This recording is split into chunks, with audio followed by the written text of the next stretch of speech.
Hey folks, so a few weeks ago I did a Path of Exile 2 speedrun, and heavy air quotes on the speedrun, because while I did level a warrior through Act 1, and I actually did it without dying, which was the first time I managed to do that in Act 1, it was fairly early on, I hadn't played it a ton, I didn't do it super quickly. It took me 2.5 hours to get through Act 1, I was kind of dilly-dallying, it was my very first test run. It was fast by my standards, by my runs up until that point, but definitely it was nowhere near as fast as a lot of other people have done it. I have seen a lot of really fast times. Now, since that time, it's been about 3 weeks, I have spent a lot of time practicing and preparing, and I feel like in this run, it is going to be significantly faster. Don't know if it's going to be the fastest Act 1 ever, probably won't be, but it is going to be pretty ludicrously fast, especially compared to my previous attempt. So for this particular run, I am going to be playing Mercenary. Is that because Mercenary is the fastest? No, it's not. It's just because I don't have a Mercenary yet, and as you will see, the class that you pick doesn't really matter in the grand scheme of things. There's some slight differences, obviously, where you start in the passive skill tree will influence which nodes you pick, but what I'm going to be doing is leveling with Twink Gear. So this is not going to be solo self-found. I will be playing regular standard. I'll be pulling things out of my stash. If you don't like watching that, that's perfectly fine. I'm just letting you know what type of run this is going to be.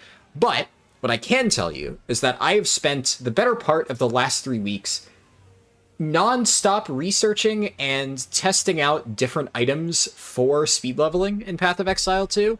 And I believe that I have put together probably the best possible setup that you can have for any class in Act 1. So, the main focus of this run is going to be getting an extremely fast and extremely optimized Act 1. That is the goal. I practice that a lot. Now, in addition to that, I've begun working on Act 2. I've done a few test runs of that. I've started gathering most of the gear that I will need for that. But there are still a few things that until I really sit down, do a full test speedrun, and put that into practice, I won't know for sure. For instance, a lot of the gear that I'm going to be using in Act 2 has sockets, but I have not put a rune in it, because I don't know, like, hey, am I going to need lightning resistance? Am I going to need fire resistance? In a lot of my tests, I just kind of one-shot everything. That might be the case. Maybe it doesn't matter. But let's say I'm doing this test, and I get one-tapped by a boss because I'm, really ignoring this one resistance, okay, well then I should probably use those types of runes. That sort of thing. So this particular speedrun, the format may seem weird, it's going to be only Act 1 and Act 2. Maybe, at that point, why not do the whole thing? And we're going to do it in bits and pieces.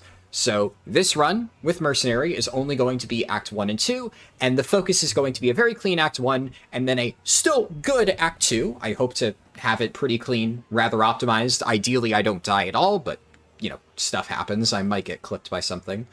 And then after this run, I'm going to take what I learn in the Act 2 portion of the speedrun, refine that, maybe get some slightly better gear to test if that works. There's another different build that I'll maybe talk about during the run that I've considered running, and then we'll do another run. And that run will probably be really refined Act 1, Act 2, and then we'll start doing testing for Act 3. And that's kind of my goal throughout the next few test speedruns. So hopefully you find this informative, and hopefully by the time I'm done doing all of these tests, we'll have a really clear idea on what the most efficient way to level alts is in this game. Because again, it's not solo self-found, but the idea here is to hopefully find out whether this build is just really good for leveling, and whether you can do it too on your characters. Also, while there is going to be a lot of gear that I'll be using, I don't want to spend a ton of time at the start of the run walking through every single piece that I will be equipping. Some of them you might recognize because there's going to be a lot of uniques that are very iconic, but others you may not know exactly. And at the end of the run, after we're done with Act 2, and the timer is stopped, I will sit down, I will walk you through all the stuff in my stash that I have been using for these speedruns. But for the purposes of this run early on, it's just going to be go, go, go. I'm going to grab the stuff out of my stash, throw it on, and I might try to explain one or two items as we go. There's one in particular that I haven't seen a ton of people talking about that I think is ludicrously strong, and I will definitely highlight that, especially because it's kind of impossible not to notice when I start using it, which that item in particular, I'll start using at level 8.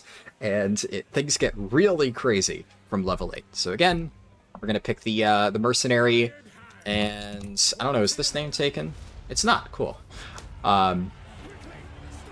Actually didn't check that before starting. The time will start, by the way, when I pick my control scheme. That's just, I feel it works because, you know, cutscenes, loading screens, no point in including this in the timer. But the moment you actually pick WASD or mouse and keyboard, or mouse movement, that is when you actually get control of your character. Let me just make sure I have everything in order. My timer is working in OBS. Yep. And we'll start timer. I'll pick WASD. Now, obviously, the Riverbank intro, I don't have any of my Twink gear. I just have to do this normally. Just gonna skip through all the text. Now, I've done a few tests of this intro. This layout is I have to go this way. And the Riverbank intro is, like, kind of buggy a lot of times. I've had a few instances where I ran this and it wouldn't let me progress. It kept telling me to equip a skill gem, which I had already equipped. And the only way that I actually managed to get through is by kind of getting close to a wall, getting the next checkpoint, and then restarting a next checkpoint and clipping through the wall. I hope I don't need to do that here, but I'd like to not to. Alright, left click to bind a skill. Yeah, oh my god, it's doing it again here. I'm going to mute the game sounds. I don't know why it keeps doing this. Audio output capture.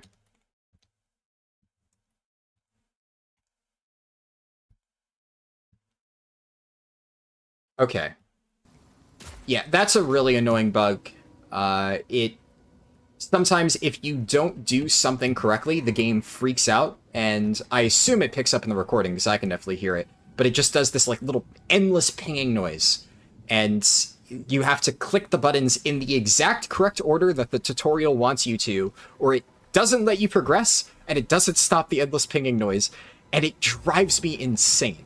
And I've had this issue way more with Mercenary than with other classes. I don't really know why. I think there's something to do with like the way the crossbow skill works, that there's like an extra step in getting it enabled, so it tends to break for me way more often. Like, I tend to not run into that issue with anything else. I'm gonna use frag rounds just because otherwise the zombies will block my shot. Thankfully, this is the only time in the entire campaign that I'm going to need to use the stupid crossbow, because I really don't like this weapon. And while this isn't necessarily going to be a video about leveling the Mercenary, I do think it is pretty safe to say that if you are leveling a Mercenary, you should do literally anything except play it the way the game intends for you to do. Do not use the crossbow. The crossbow is very bad.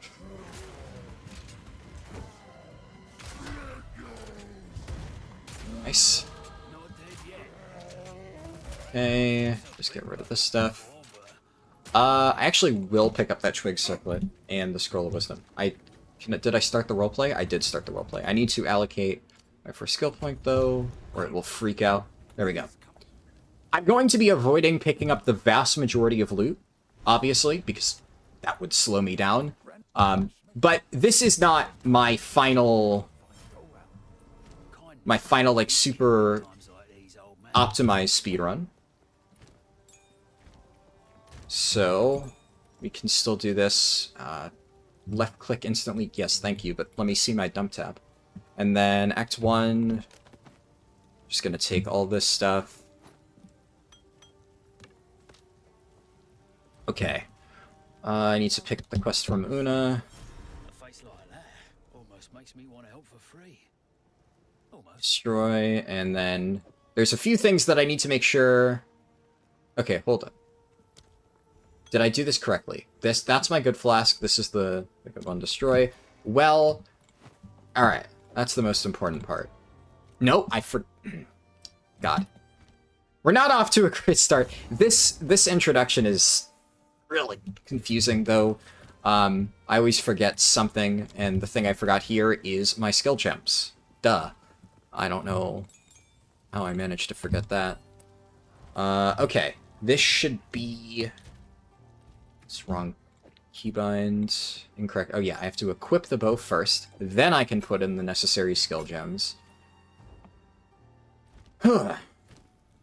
And the thing is, I could obviously sit here and I could try and figure this out slowly, but ideally you kind of want to be doing this on the move, right? So we can put lightning rod there. And now, as I figure out the rest of my gear, I can start moving. And we're saving just a little bit of time.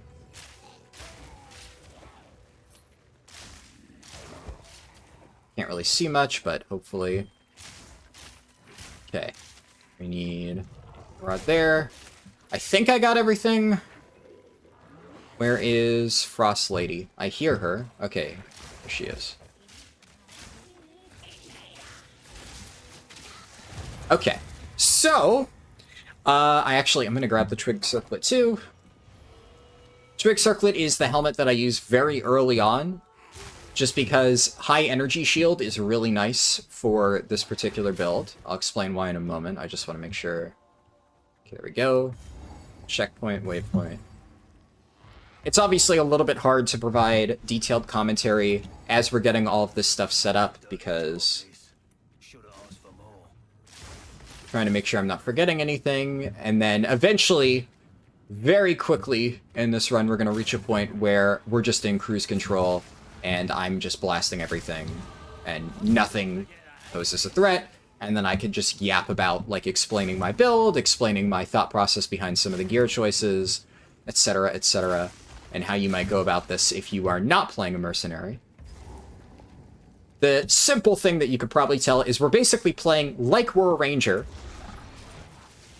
except, you know, we're not ranger. Uncut skill gem I will take. And then we're just going to chuck all that in the dump tab. Stash. Dump tab. My menuing is probably not going to be perfect early on.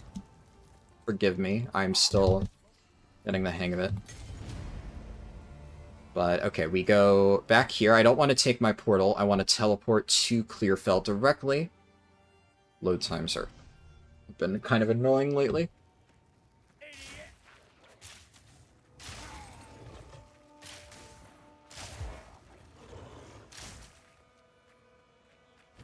And then the next thing I'm going to use, I think, is at level 5, I'm going to use a different helmet, replace the Twig Circlet.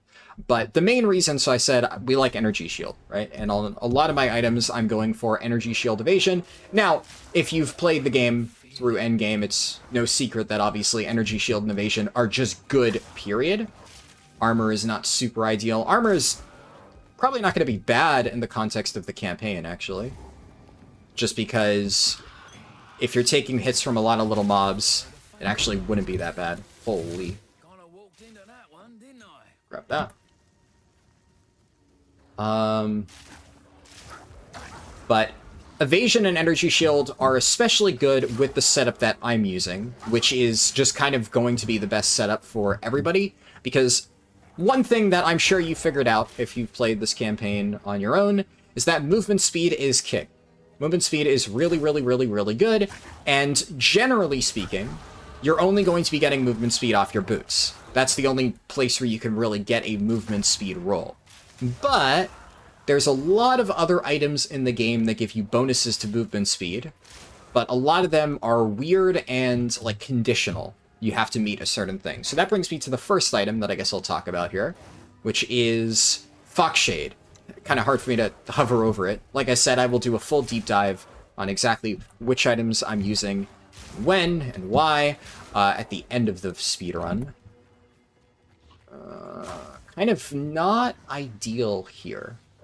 Well, this zone is particularly interesting because we're looking out for 3 main things. The Rusted Veil, because I'll need that after. The tree where you actually complete this next objective. And whatever the other one is, the... oh, here's one of them. So this is the Red Veil. It's not Red Veil, Rusted Veil, it's Red Veil. So even though I don't need this right now, I'm going to go over here and get the waypoint. A good mercenary knows when to cut and run. So that way, whenever I find the next objective, I can just teleport straight here. I don't need to go around and find the waypoint. But I'm not really having much luck finding the main things that I need. Okay, there's a checkpoint. I guess, oh yeah, this is another thing I'm looking for, this guy. I'm gonna drop my lightning rods, and... there we go.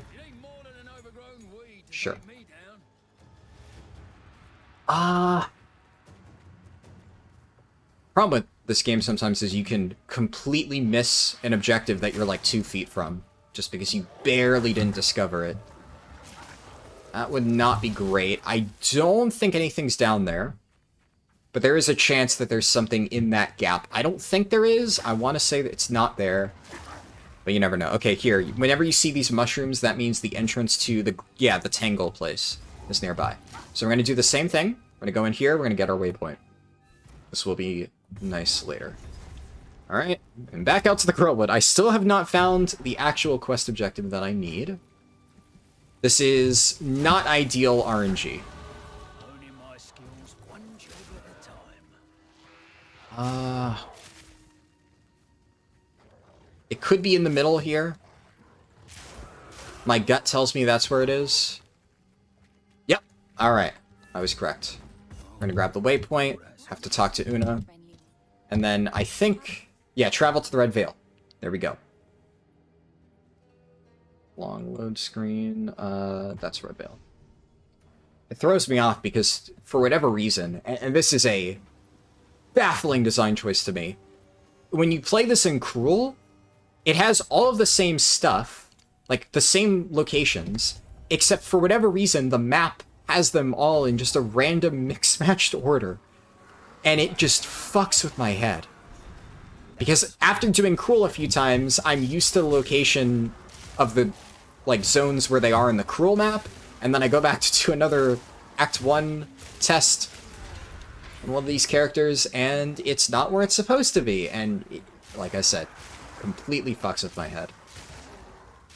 I'm guessing, like, the only logical reason I can think of as to why they did that is because they want to make sure that it's distinct. So, like, if you're looking at the map, they want you to be able to say, okay, I'm looking at the Cruel map, just because it looks different.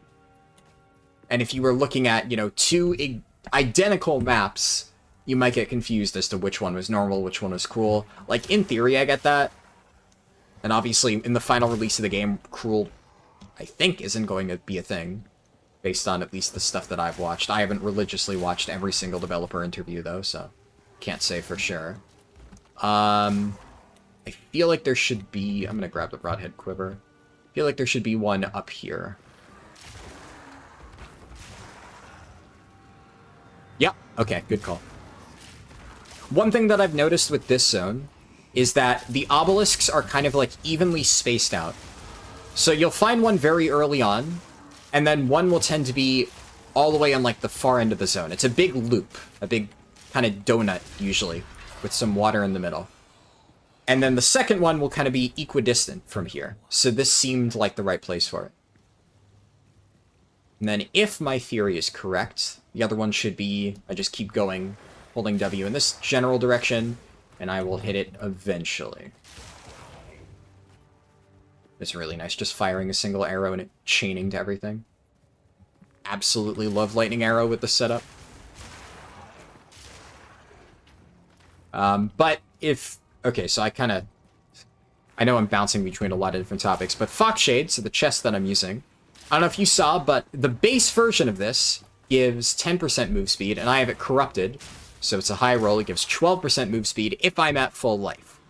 So obviously, that means that I don't just want to take low damage, I want to take no damage, or ideally, if I take any damage, it should only hit my energy shield. Because obviously, if my energy shield isn't full, I still get the full benefit of that full life bonus. It also gives me a big bonus to the... okay. Big bonus to the evasion on the chest, and then I get more evasion rating while I'm at full health. So, effectively, the way that you want to play this with the setup that I have is you stack evasion and energy shield to benefit from that.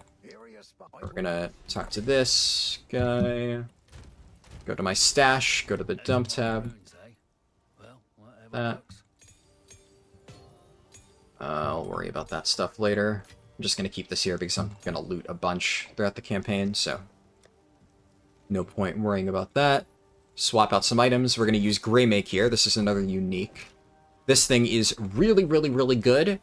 And one thing that you'll notice throughout this run, it's going to be a recurring theme, is a lot of the actual specific items that I have are, like, stupid expensive. Because every single version of the item that I have is, like, I have bought so many copies of it, and I basically have, like, a Valorb problem. I am addicted to using Valorbs. I will just buy, like, a base for one Exalted, which is perfectly fine, perfectly serviceable. It'll give you like 99% effectiveness. And then I will just slam it with a Volorb to try and get the perfect roll. It's addicting. It really is. I love Volorbs. But when it hits, oh man, it feels really good. Oh shit. What I meant. Okay, Grim Tingle. So remember we have that waypoint already saved, so I can just go directly there. And I could do the skill point. My skill points are going to be fairly straightforward. Projectile damage, attack speed, anything kind of like that.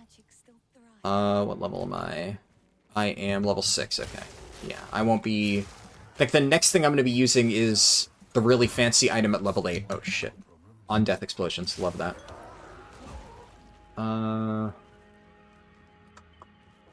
This place is a pain in the ass to navigate.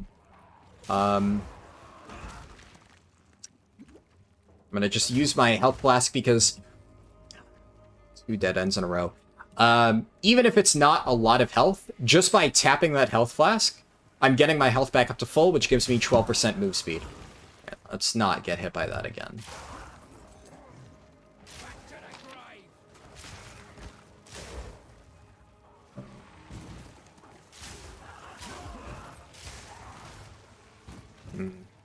That's not great. Shit. Alright. I'm definitely not playing this incredibly well right now. This is... Okay, yeah, we're just gonna head to the cemetery. There is another boss that you can fight there, but he doesn't really give anything special. So, as far as the encounters are concerned, in my previous speedrun, the warrior one, I was just kind of testing stuff just to see, like, proof of concept. Oh, this is good. Very early Mausoleum of the Praetor. But yeah, it was kind of more of a proof of concept, just testing to see how effective it would be. And in that run, I did every single thing on the map. Like, every possible objective. I will not be doing that here. If something gives a good reward that will give, like, meaningful power to my character, I will kill that boss. So obviously we're going to get the spirit thing. Okay, sure, I'll take that. We'll get the spirit thing. I will go and do anything that gives plus skill points. Basically anything that I think you would normally want to do, but like this, Forgotten Riches, I should use the checkpoint. One of the rare cases where checkpoints are actually helpful. They added this like a few weeks after launch, so I'm not super used to using it yet. And a lot of times the checkpoints aren't really super well positioned for you to be able to use them for like the type of thing that we're doing here. Checkpoints are really good for like getting back to a boss after you've died. That was the biggest complaint that I saw. But there are some cases, like you just saw, where it is actually quite helpful. So I always try to keep that in mind. This place is a fucking nightmare to navigate, though. I think I'm back at the entrance. I'm pretty sure I'm back at the entrance. Okay, where the fuck am I going? This is... Okay, that's an opening. It's so hard to tell where's a doorway, where's a little ledge. I genuinely hate this particular zone. Well, the other tomb as well. Both of these tombs. There's just so many long dead ends. And it's so hard to tell that you're going towards a dead end. Oh, actually, You know what? That's pretty lucky. I've spent like 5 minutes on this zone alone. You will have eternity to regret your intrusion here. Assinia, join me. Nice. Let's take that. And we're gonna do that. Never did know when to quit. Okay, Cemetery of the Eternals, and I'm going to Town Portal real quick, because there is actually one other thing that I need. I just remembered. Okay, we're gonna go to the dump tab. I'm just gonna chuck this shit in there. Don't want to worry about it. And, okay, wrong tab. Going to grab all of this stuff. The Herald of Thunder will be later, of course. And then Primal Armament. Just to make it easier after I unequip the gems. Lightning Exposure is for that one. Okay, then I'm going to take this out. I did that in the wrong order. And not in the middle of a speedrun. Sorry, friends. Adding an ability. Orb of Storms. And you'll notice, these are 3 linked. Whether or not you want to do this, that is entirely up to you. For me, it's cheap enough that, like, you might as well at the start, and the skill cost of it, or the attribute cost, rather, is really not that bad at all. I'm gonna take this stuff. Worry about that. The ordering of that later. I can maybe do that during some role play. And then I want to take this, because I'll need that in a second. Alright. That's some of the last, like, really heavy stash tab sorting that I'll need to do. I do need to have my stuff on my bars. Because we're not going to be adding any abilities for the entire rest of the run. Well, that's a lie. Well, we're Herald of Thunder and... Holy shit. Alright. This is a very good Cemetery of the Eternals. Very close together locations. And... that was fast.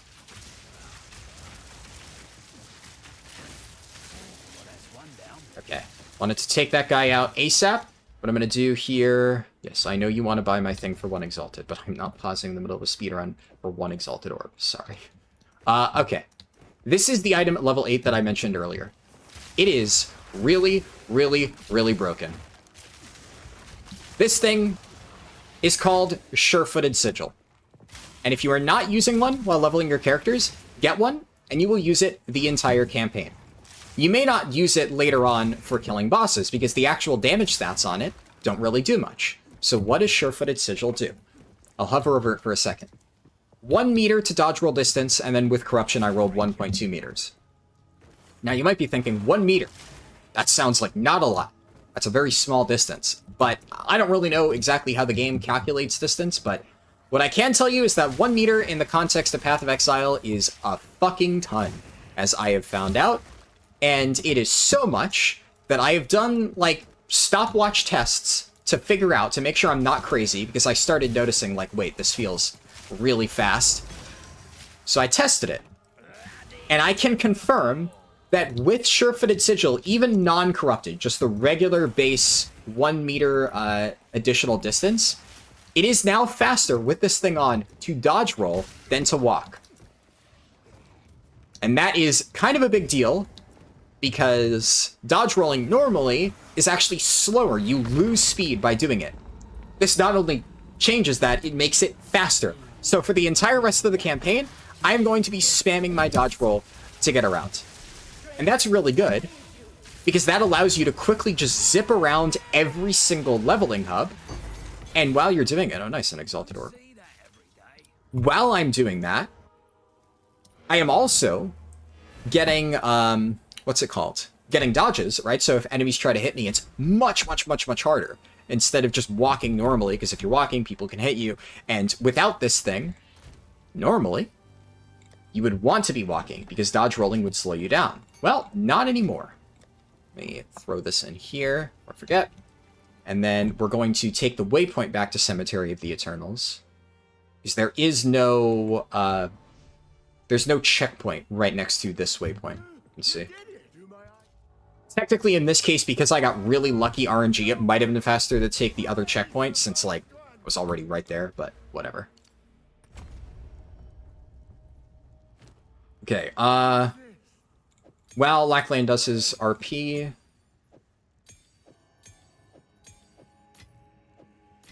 Oh, am I not close enough? Shit. Minor time loss there. But okay, yeah, so this thing... The other bonus is, while you've dodge rolled recently, you have bonus evasion rating. So, look at my character sheet. Well, right after I dodge roll, I have 84% evasion rating. It is absolutely ludicrous. And, by the way, you can see at this point, with all of my, like, stuff online, this build fries. It does absolutely stupid damage. And this does not require as much as you may think. Again, I will go over all the specifics. The vast majority of items that I'm using here, you can get a perfectly serviceable version of it for 1 Exalted Orb. There are some modifiers that I'm using that give me a slight edge that are a little bit on the pricier side, my bow in particular, which I will talk about later. Okay, there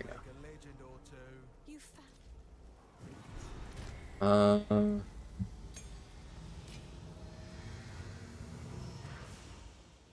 To wait for this roleplay. I'm pretty sure. Yeah, because I need the quest. Alright, and then I talk to the hooded one. Sure. Okay, take this back to the hunting grounds. Alright, hunting grounds is another one that has a lot of little points of interest, I guess, for lack of a better word, that I need to find. Whoa! Lag spike. Shit, something dropped there. Uncut skull gem. Okay.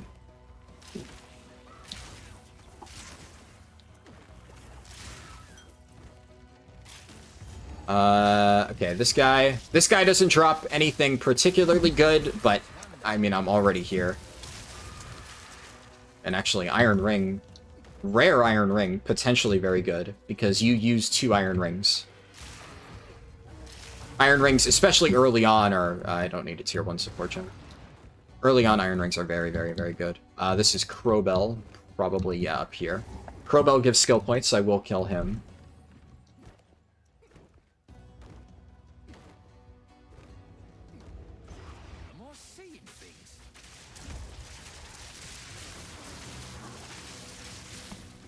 There we go. Already phased him. You technically can damage him. I don't know if there's like a debuff that says it, but he takes like 99% reduced damage while he's doing his run thing. So I just phase him, and then there is a point where even with his damage reduction, he will just stop taking damage. So I'm actually just going to run ahead of him. Gonna get here, I'm gonna drop my lightning rod stuff, and you're dead. Okay. Is this a dead end? That's a dead end, yeah. I'll do my weapon skill points soon-ish. I don't really need them at this exact moment. And you always want to hug around the walls in this place, especially, because there is like a little ritual site in the center, but I'm pretty sure it's not actually required to progress. Okay, Ogham Farmlands. Same deal as before. We're going to come back here later. I want to do Freythorn first, because I am level 10. I can get Herald of Thunder already. But we're just going to get the waypoint, and then we're going to head over here. And Freythorn is just a little pocket along the wall. Hard to say when we'll get it. It might have been worth it to go... I doubt it's down there. Might have been worth it to go back to the waypoint and just start checking the other side. I think, yeah. In hindsight, that might have been faster, but you never know. It could have been right next to the Ogden Village place. I don't know if that spawn is possible. Jesus. What did I miss? It must literally be down there in that one little cubby that I didn't bother checking. Alright.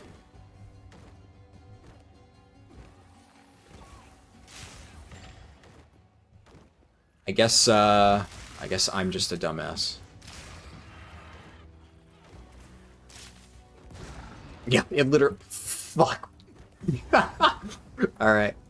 Yeah, that's how it goes. Fraythorn especially, this one... Better watch me step around here. I'm sure that eventually, if I do this enough, I'll figure out how some of these objectives spawn. But I have had completely variable, like, spawns on this place in particular. I have had some setups where all of the ritual sites are just right next to each other, and then I've had some where they are on polar opposite sides of the map, and life is just pain. So, at least we got one early on. That's a start. Oh my god, why can I not hit him? Talk to you. Okay, yeah, I got the credit. Okay.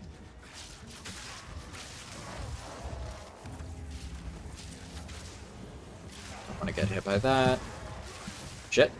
I'm lagging and I am pinned down in the corner. Okay. We don't like that. Oh, I see another checkpoint on my mini-map. Okay. This is the big one. So this is the final objective. This is very good RNG so far. Like, ludicrously good RNG. Like I said... Oh, and here's the other one. Oh my god. Alright. Well, like I said, I have had ridiculous variance on this zone. This is the good type of ridiculous variance. Where they are all spawning directly on top of each other. I will fucking take it, dude. I should use the checkpoint. It's a very minor time save, but I might as well. Found ya. Start the ritual.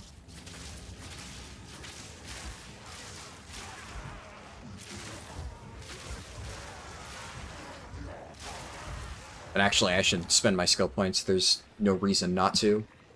What do I want next? I think at this point, honestly, we just go out here. Int. I'm just gonna dodge roll for safety. He always does a frontal right out of the gate. Nice. Did I face him? I think so? Yeah. Okay.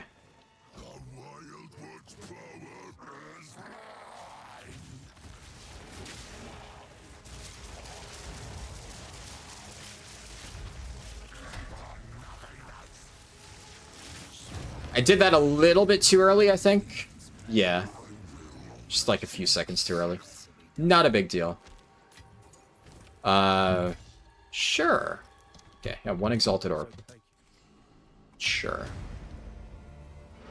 I'm going to teleport back to town, especially because we're just going to take the waypoint directly to Ogum Farmlands, and we're not going to do anything special there. I'm going to get this, get the skill gem, but then we're just going to immediately deposit this. Deposit that. And then dump tab.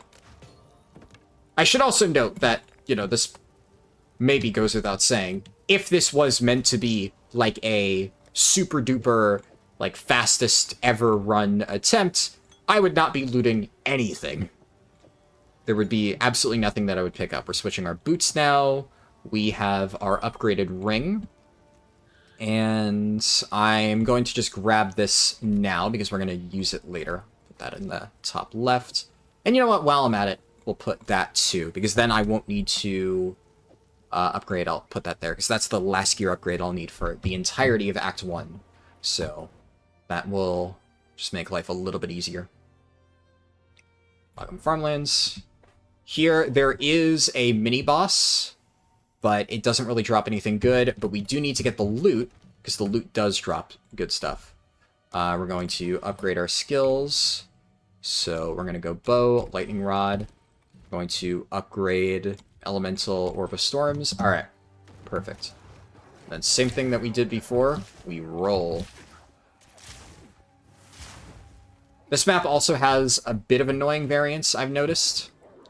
Just because... Oh. Okay. That I might eat a time loss for.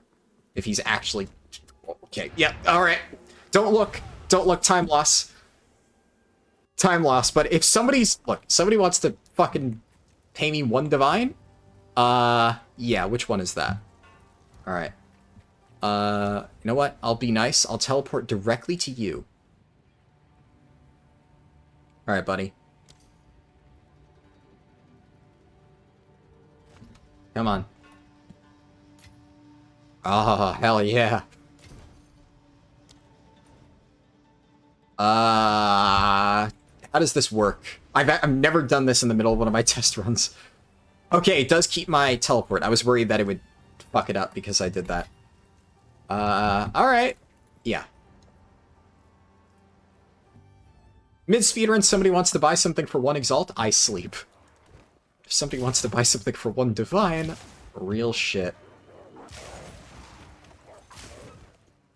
Okay, this is the house. Nice, we need this one. A loot box. Una will be happy to see this. And the layout of this zone is really weird. Depending on how it's structured, it could be really, really, really, really annoying. Okay, well, the crop circle is right here, so we'll do this. Oh my god. Just eviscerated. I think this is a good layout. Yeah, oh, perfect. I'm actually getting very good RNG in this.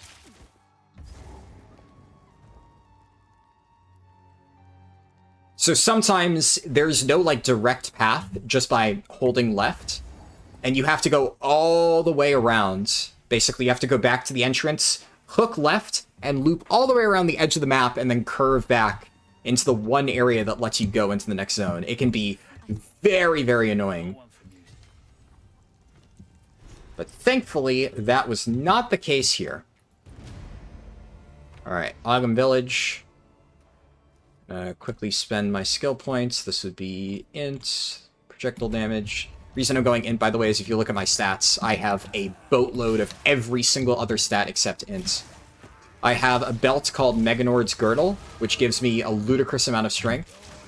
Belts early on are not very good. Belts in general in this game are not great, and then there's like 2 belts that are ludicrously overpowered. Like Ingenuity, I'm sure most people have heard of at this point. I do not have one yet, though I would very much like to get my hands on one. Is this... do I go up? No... Oh, it is up. Alright. Yeah, the layout is you always get to the Executioner by just going left all the way to the opposite end of the map, and then it's just a question of whether you go up or down. Sometimes you just directly hit him.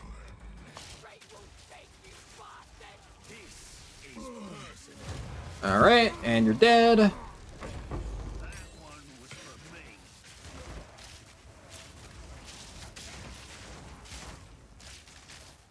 Kill all this stuff.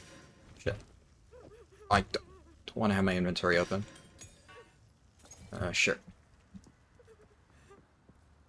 Yeah, I gotta free her. Gonna talk to her. And then she'll give me a follow-up quest. So I have to go back to Clearfell, but we're gonna get the Manor Ramparts checkpoints. First and foremost.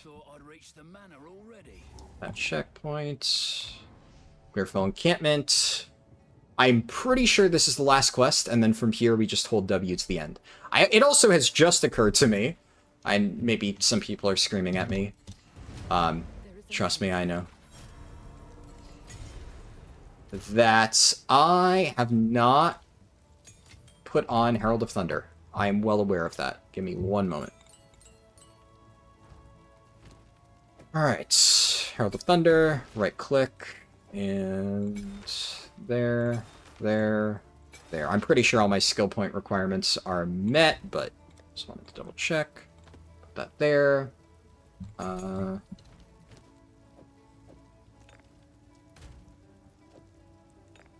There.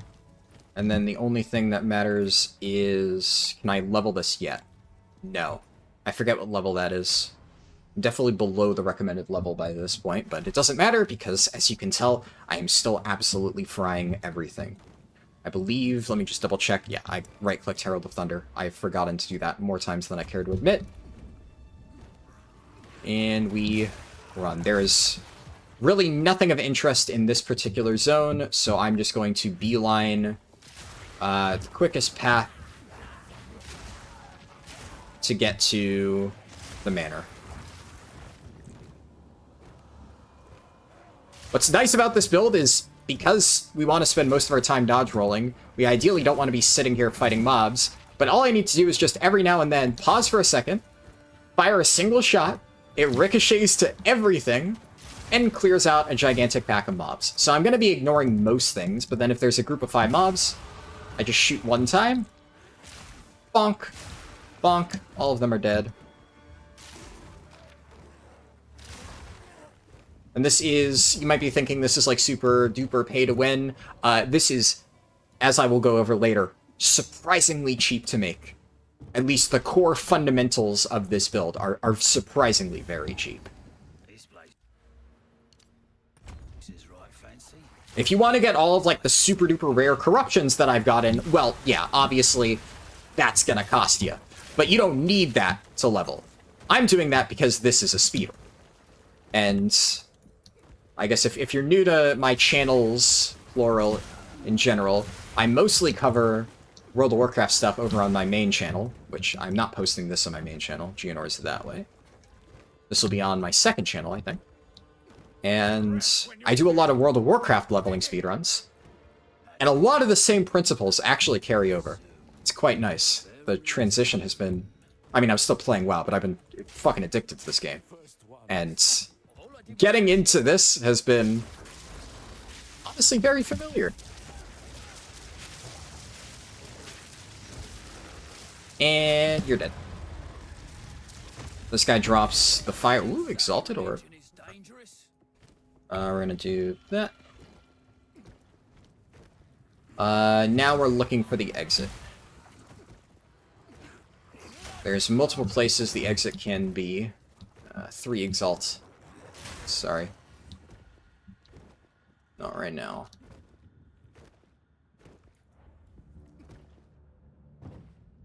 Alright, floor 2. So, the way that these floors always work is you have to cross over to get a Geonor dialogue. So we're going to be just going left until I find the passageway that leads out. This is looking promising. Yep. Yes, another one. Let me cross the other side. I'm gonna grab this. Yep, we got the big one. And now the way to get to the next floor is variable. It could be down here. It is down here. Let's fucking go. That's really good. Which direction you go? One of these directions is a dead end. The other is the way I went, because I'm getting really lucky this run, and Geonor is always in that general direction. What level am I? 14? Alright. We're gonna put on our fancy shit. Level this up, bow. Elemental. Okay. Lag. So, fun fact, the item I just equipped reduces all my elemental resistances by 30%.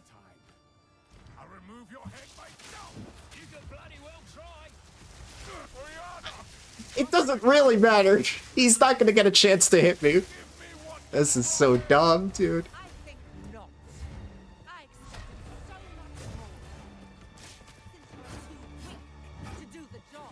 You can't kill him here. This is forced roleplay. Manipulative. Oh. I hope YouTube doesn't demonetize me for saying that. But I love that line. Ooh! How is he not phasing yet? Come on, turn into a wolf. Oh, I mistimed that shit. Does it really matter? Holy shit. I'm not gonna try. I wonder if I could just teleport right now and skip this roleplay. Because it does say return to Clearfell encampment. Logically, that would make sense. Let's swap back metals. Holy shit. For reference, by the way, in that run that I mentioned that I did like a few weeks ago, where I leveled a warrior, it took me 9.5 minutes to kill Geonor. Oh god. What a time save. This build is so dumb. Stop the madness. As you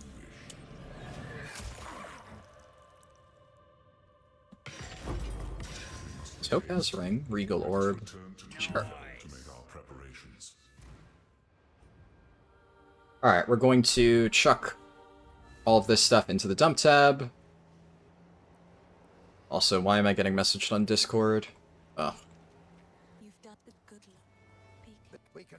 I don't think you need to do that roleplay interaction, but just do it in case. The regal short there. Act 1, I think that's everything. I don't need anything else. Yep. And then Act 2, I can't use anything yet. Follow the beast trail. Alright, that's Act 1. 45 minutes. Alright. So, when I first started prepping this run, I was like, gee, I wonder if sub 1 hour is possible. Yeah. The answer is yes. Holy hell, the answer is yes.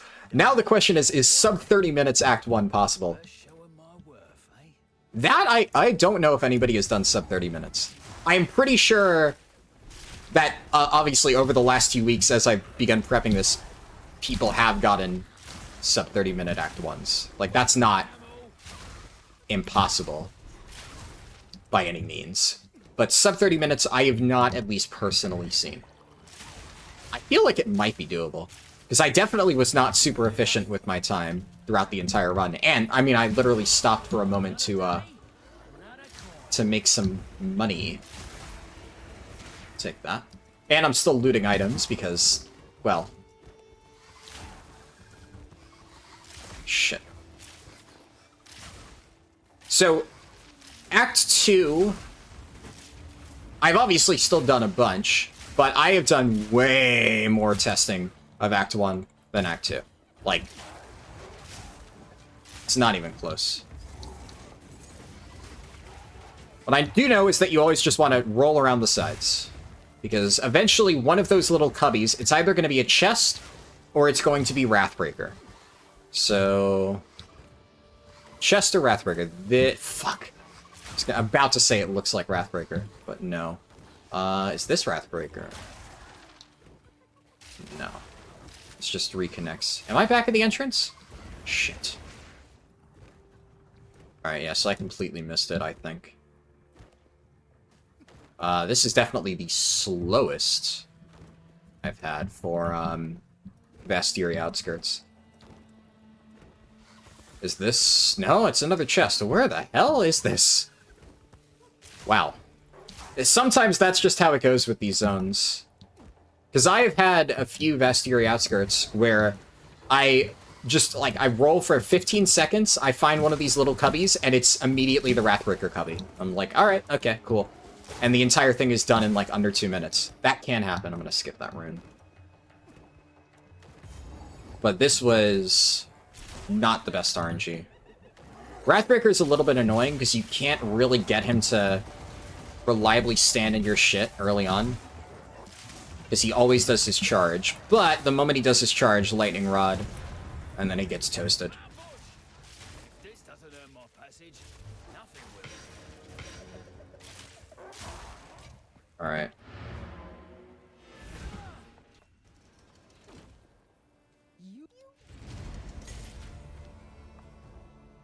So, Ardura Caravan... I've got to say, this is my favorite of all of the little hubs. It just feels really, like, condensed, compact, easy to navigate. and I quite like that. I should also note that because I have not done extensive testing of Act 2, like, I've done so many practice runs of Act 1 that I have a bunch of leftover skill gems to just upgrade my stuff for free, as you saw. I have not done extensive testing of Act 2. Like, I've leveled a few characters, but I used most of the skill gems, so I don't have them just sitting about. I also haven't really heavily planned out my skill point path beyond this, because for future runs, I should note, I will not be using the Mercenary. Like I said, the reason I want to do this is because I do want to experiment with Mercenary, like, at endgame. I want to play around with every single class, and I haven't done a Mercenary yet. And Mercenary does, at least early on, work very well with this build, because all of your starting nodes are like projectile speed, projectile damage, etc. You basically have the same exact starting options as Ranger. So the damage is very, very, very comparable. After that, pathing is a little bit weird, because there's like a lot of grenade options and stuff like that, which we obviously are not using.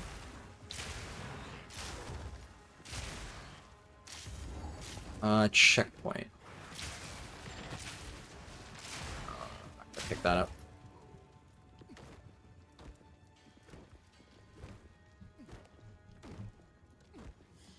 I love sure-footed sigil. This just... Honestly, if you're gonna buy anything, buy a sure-footed sigil. I'm telling you, this item is so fucking nice. It just feels really good to use. Like, a lot of this other stuff is great. Like, Wanderlust, we'll talk about that later. Those are the boots I'm using. High-speed boots. 1 Exalt, super cheap. Very, very, very nice. Foxshade, the chest I'm using. Also, if you just want, like, a basic 10%er, very cheap. Easy to get. And, you know, 10% bonus move speed, what's not to like? My weapon setup is a little tiny bit pricier, but I will explain some, like, alternatives, right? Especially as you get later on.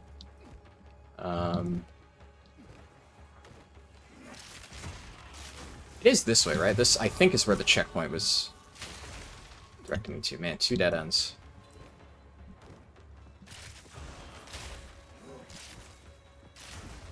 Yeah, okay, it is this way. I just got unlucky and hit both of the dead ends. This is Flamethrower Lady in this one. One nice thing is when the boss rooms are always static in terms of, like, how they're laid out, it's very easy to navigate. So this one, like, the boss room will always be at the top of the map. So it's kind of like the Executioner boss in Act 1. He's always on the left side of the map. That guy, it's really hard to hit for some reason. Probably one of his affixes. I don't know the names by heart. So, like, Executioner guy, super easy because you always just beeline to the left side of the map and he will be there. This lady, as long as you generally take the path that heads north, you will find her. So there's really not much guesswork.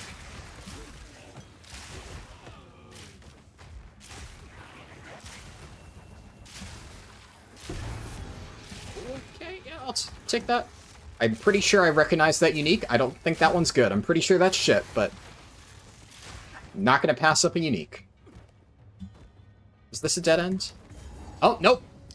Exactly like I said.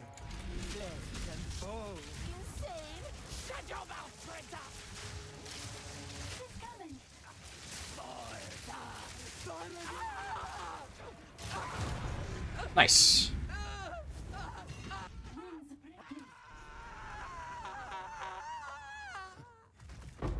Man, she really takes a while to die, huh? I don't really need any of that. This is... I have to go Helani Gates, I have to trigger the roleplay, and then it unlocks Trader's Passage after I talk to the lady. Alright, stash, go to the dump tab. I got this. We'll use this on Lightning Arrow. Requires level 18. What level am I? 17. Okay, we're almost there.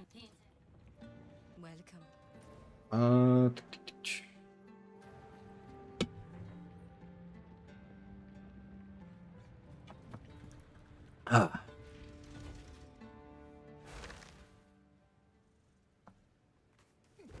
So you have to go over here. Something's up.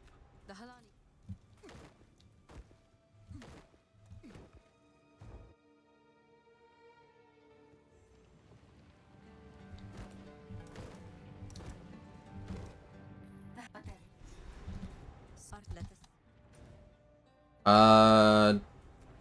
Is that Trader's Passage, or did I click on Halani Gates again? I'm gonna just assume... Yeah, okay, I clicked on the right thing. Perfect. Second guessing myself too much. Let's get Blur. Blur's really good. Movement speed is huge. We're gonna get these two nodes, and then... I guess, honestly, yeah, the Flask nodes are not bad either. We're basically just building Ranger now. Quiet movement in the dark. And I do like that. Lots of movement. I think Balbala is another one where she's always north, I want to say. Weak animal. Because I think her arena is like a fixed... All in a day's work.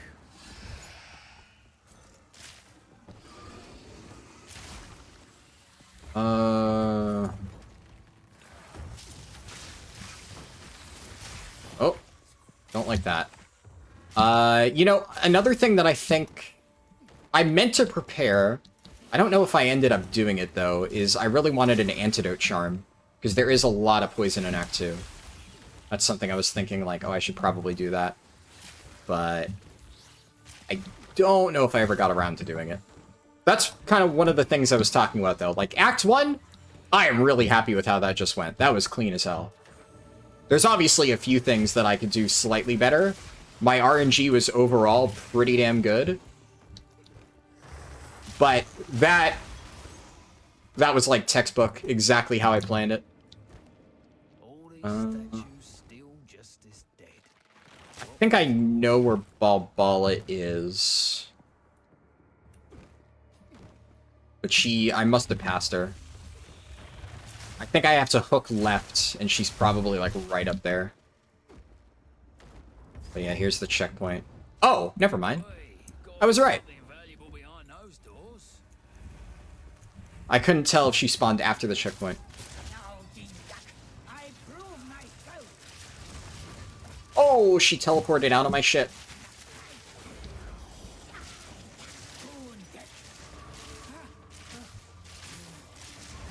Nice.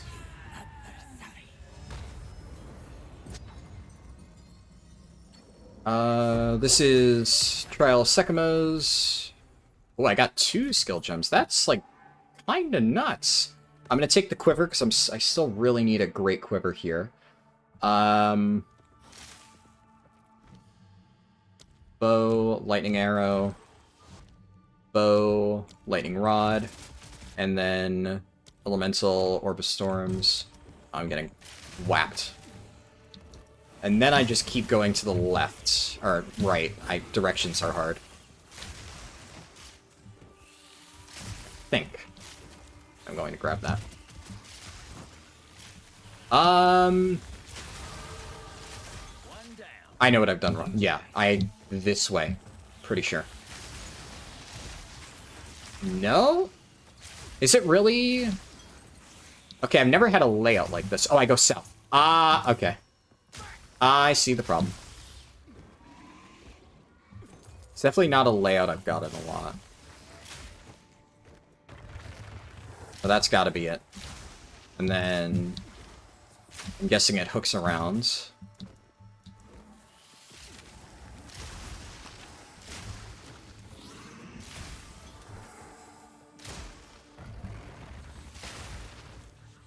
Yep. Yep. Because that's always in a fixed position. It's always in that side, like northeast. I say northeast in terms of like the position along the wall. So you have to take a passage that will allow it to spawn in a location like that. Movement speed, and then we'll do that. What am I doing here? I don't think I'm doing anything special. There's a few items that I can theoretically equip. But I don't think I need to do that right now.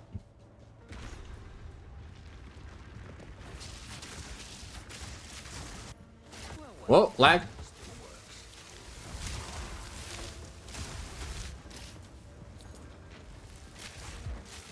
Can't really see.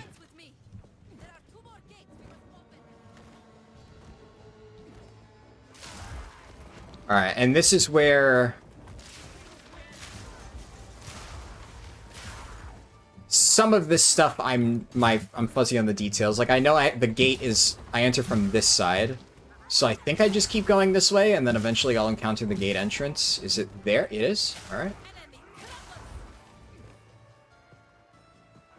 Okay, and then she does the roleplay.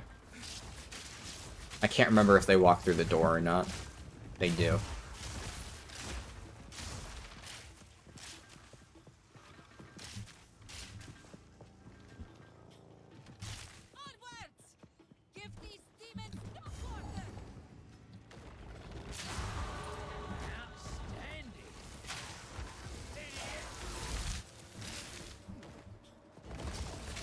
I feel like killing these mobs would be good experience. I don't know. That's another thing that I still haven't really figured out if they're, like, what the optimal way to do that is, if I need to worry about it at all, like, experience farming. Because right now, I am just kind of holding W through the campaign, and that's all I'm worrying about, going as fast as possible. And I'm kind of leveling up. But I guess the question of, like, is it worth killing some of these mobs? Oh shit, he immediately... No roleplay.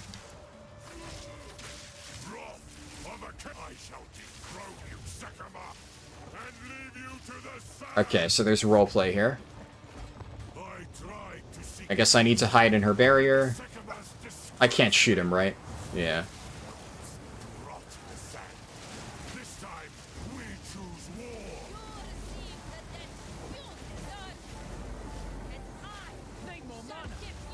Shit, Amum.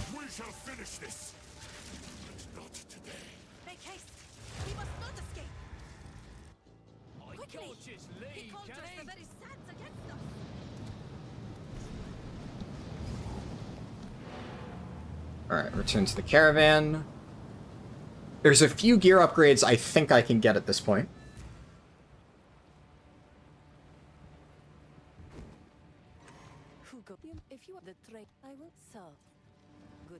I don't know if I need to talk to them.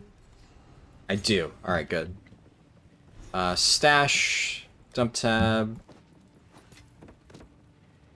Trial Secumus stuff. Okay, Act 1. Is that? Oh, that's not even my Thawing Charm. Okay. I'll put that here. Maybe it's gonna end up being better than the one I have. Put that there. I did get a Poison Charm. Okay, but it's level 24. What level am I? 20. Okay, so I want to use the Thawing Charm. In the meantime, might as well. Take the Quiver. Better Flask.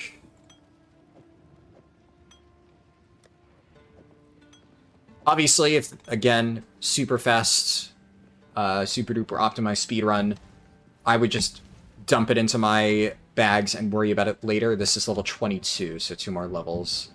I think I need to talk to Asala. And then this is the one where you can do it in any order. I'm gonna be honest, I don't know what the ideal order is, if there is an ideal order. I feel like, in theory, it wouldn't really matter at all. Because, like, you gotta do all 3 of the zones anyways. So, it would only really matter if, like, one upgrade in terms of, like, ability or weapon or something made one of the 3 zones notably easier than the other. But nothing comes to mind, so... just gonna do them in any order I choose. Checkpoint.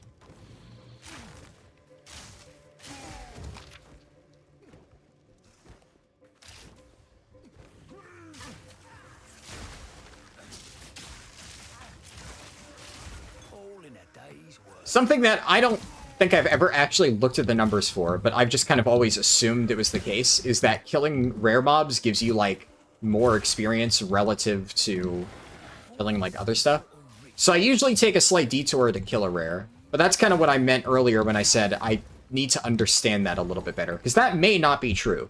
It may actually be the opposite. It may be that rare mobs give exactly the same XP as normal mobs, and they take more time to kill, so it's worth avoiding them. I don't know. Like I said, I've just kind of operated under the assumption that they are worth killing. So at some point, I probably need to study that a little bit, look at the XP values, and figure out what is worth doing.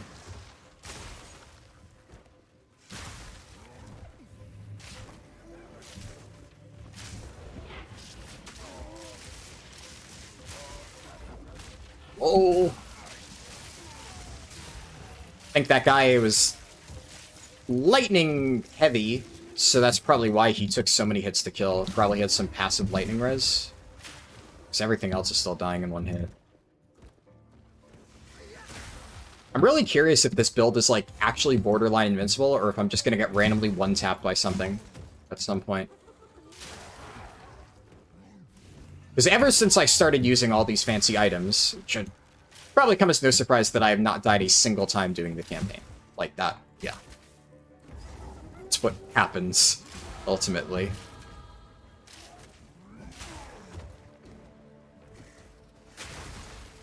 What?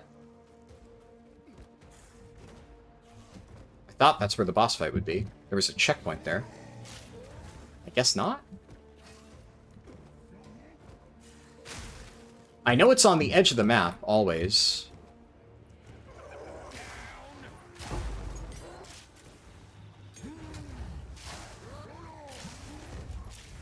Fuck. Man, where is this boss? Oh, here it is. Okay.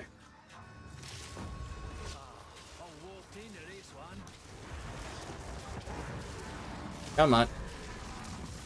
Don't die.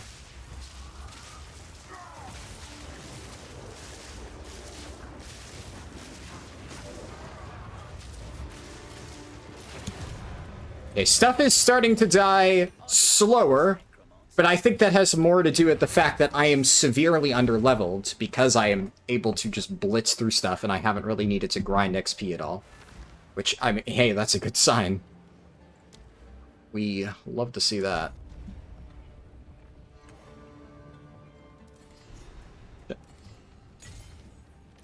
Stash, dump tab. I'll worry about that later. Can I? No, why am I? Level 6 skill gem I don't need, right? All my shit's level 6. I think. Let me just double check before I throw this in. Yes. All my shit is level 6. Alright, waypoints. Oh no, I can't. You're right. Can't use waypoints, I have to use the map. Desert map. Let's do the Titan area next. This is actually one where checkpoints are quite nice because you can fairly regularly find the teleport spot for the second zone as you're doing all of like the little objectives. And then when you unlock the second doorway, instead of having to run over to it, you just take the checkpoint. So this is like a very noticeable application of that. It's right here. Nice. Yeah. So I found it in a convenient spot. Now we need to get the 3 little... Oh, you know what? Actually, it just occurred to me. I am actually supposed to do this third. Because I'm here, I'm just going to do these things. The Ancient Seals, because it would be a waste of time to not do that. But yeah, I think... It doesn't matter whether you do Mastodon Badlands or... I guess, I didn't kill something. Because I'm missing an item. Is that required for progress? It might not be. Instead of rambling, let me, like, put into coherent words what my thought process is right now. So there is the thing in this zone where you get 2 fragments, and you have to combine them at, like, the little Titan altar to get a bonus. Now, the bonus isn't particularly good. It gives you, like, stun resistance or something. It doesn't matter at all. But I guess if you have to do them in a particular order, you would want to do this one last because you get the 2 halves of, like, the stun resistance bonus. One half is in Mastodon Badlands, and the other half is in Keth. Though, I must have skipped the mob in Mastodon Badlands that dropped it, because I actually don't have it. So, doesn't matter. I think that's, like, just a bonus objective. I don't think that's actually part of the campaign. And because it's, like, really, really weak, I don't really think it's worth going out of my way to get.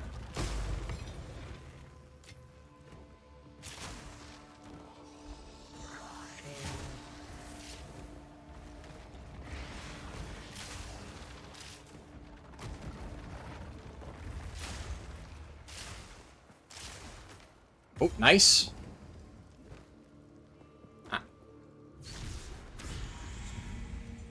So this is what I'm talking about. Now, obviously, in this particular case, I happen to be right next to it. This is actually a not terrible layout for the Titan Valley.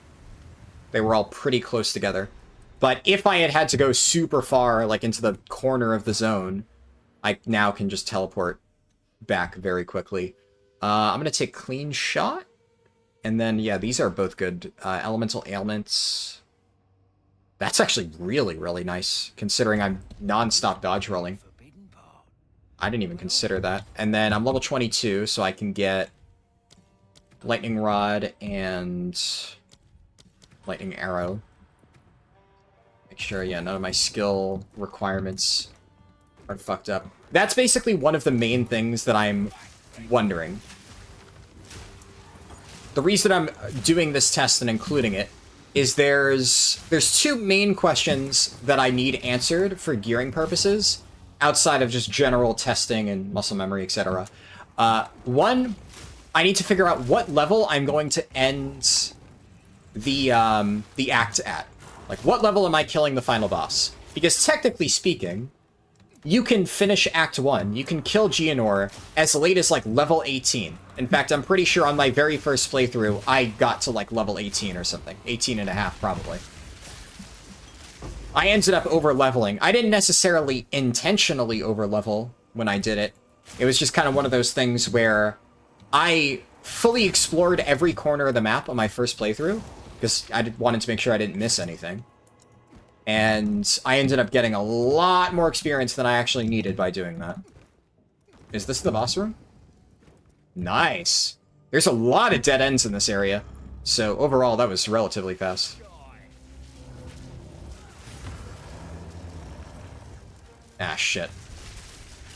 Did it a little bit too early.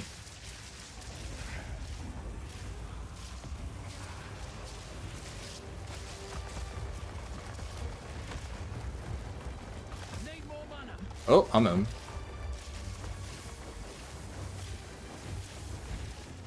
Okay, my damage is definitely...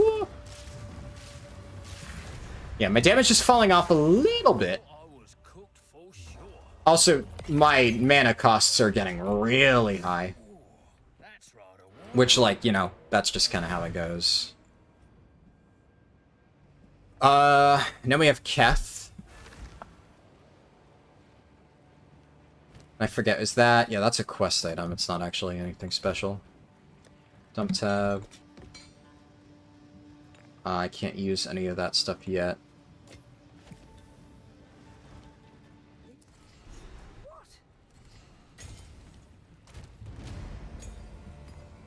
I'm not going to get another Essence of the Body, so I'll do... Just drop that off, and then we go to Keth. Where's Keth? Keth. There we go.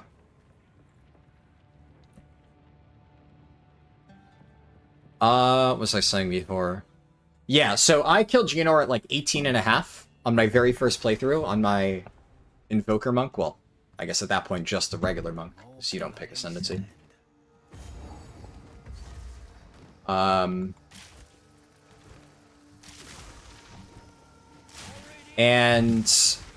on my warrior run, I think I was level 16. And in a lot of like my standard testing runs, I end up being level 16. I don't think you need any of this stuff.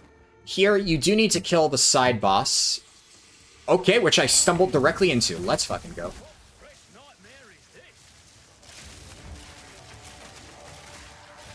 Why am I not hitting her? Why are my shots missing? Are they going over her head?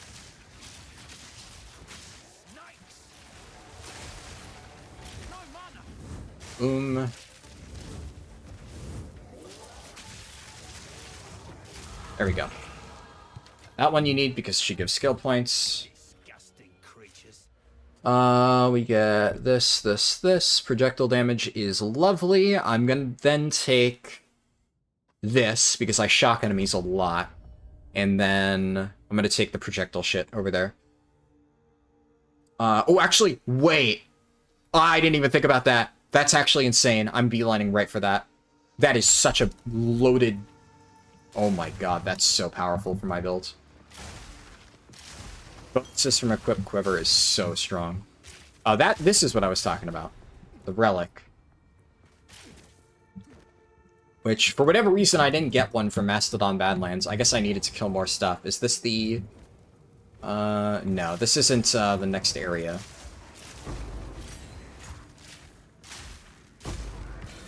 Nice. We'll never say no to an Exalt.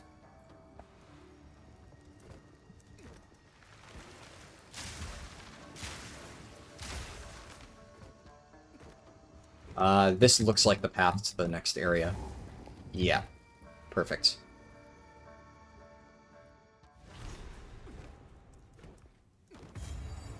I hope this place doesn't bloody cave in. I think I see the beetle area over there. Yeah, the beetle area. I had just enough time to farm this guy for like 6 hours before he got nerfed. Literally the day before.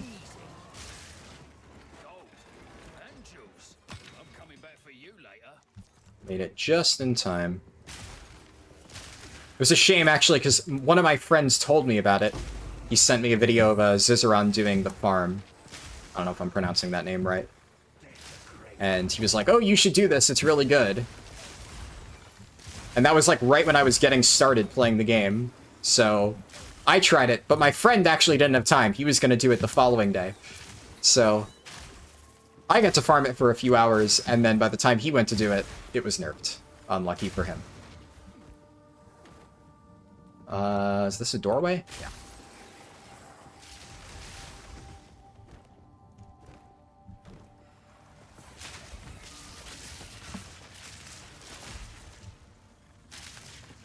Shit. Didn't mean to grab the other non-superior item, but...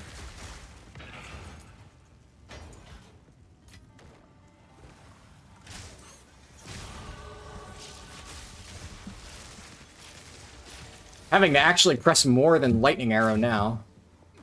Mobs are not dying immediately. I kind of like that, though. I'm gonna be honest, this game's more fun when mobs don't immediately die. It's fun for a little bit, one-shotting everything, and like, I'll cackle like a maniac the first time it happens, but... I mean, no game is fun when you're just pressing one button and winning. I feel a little bit more happy with this because it took me a lot of time to put this gear set together. And this is my first real test of it, like, that I'm recording. All my other tests have just been, like, you know, off the record, just to make sure, like, this item works the way I think it does. This is the first time I've actually sat down and gone, okay, can I put this thing together? And the answer is, hell yeah, I can.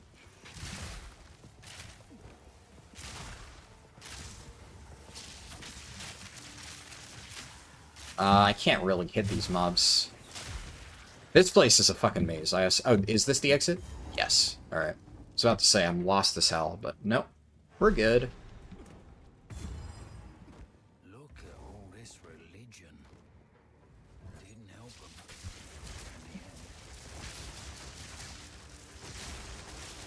A lightning rod and orb of storms is not enough to just take care of it. It also... It helped that in Act 1 I had enough skill gems to immediately level all my stuff. Like, my Orb of Storms isn't leveled. Doesn't really matter, because it's not really doing the bulk of the damage, it's only triggering my Lightning Rod, which is leveled up. But as my stuff starts to fall behind, it's gonna get rough. This is good to know, though, because there is another build. Honestly, at almost this exact level, there's a build that I could theoretically swap to that I'm considering doing. So, what was I saying earlier before I, like, lost my train of thought? Yeah, so the two main things that I need to figure out is what level am I going to finish Act 2 at? What will my character be? Because if I finish Act 2 and I'm, like, level 28, well then, for the purposes of Act 2, I won't bother prepping any items that are, like, level 32, for instance. Because, technically speaking, the Dreadnought Vanguard is level 32, but if I don't actually get there by the end, then who cares? Just like Geonor, for Act 1, I didn't prep any items beyond level 14, because in all my tests, I realized I was consistently finishing the act around 14 to 15. And 14 was like the next level where there was a big power spike.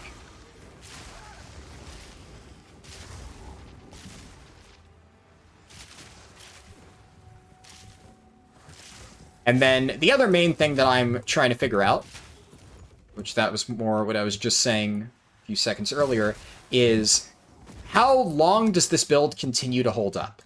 Because I've thoroughly tested it in the context of Act 1. Offer of... this doesn't matter, right?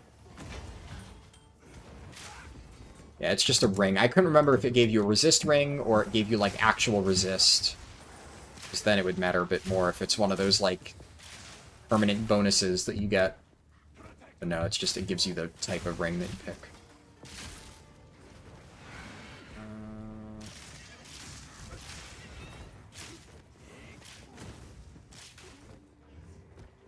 Let's see, where... I can't remember if this is the final area. I want to say it is. There might be one more doorway that I have to go through. But I think if there is another doorway, it will lead me directly to the final boss. Okay, yeah, that is what it is. Heart of Keth. Is there another zone? Yeah, exactly what I thought. Leads me directly to the final boss.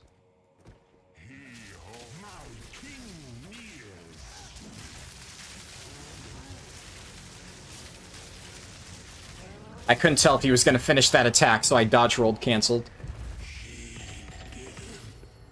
I'm also... Another thing is, I'm very scared to use...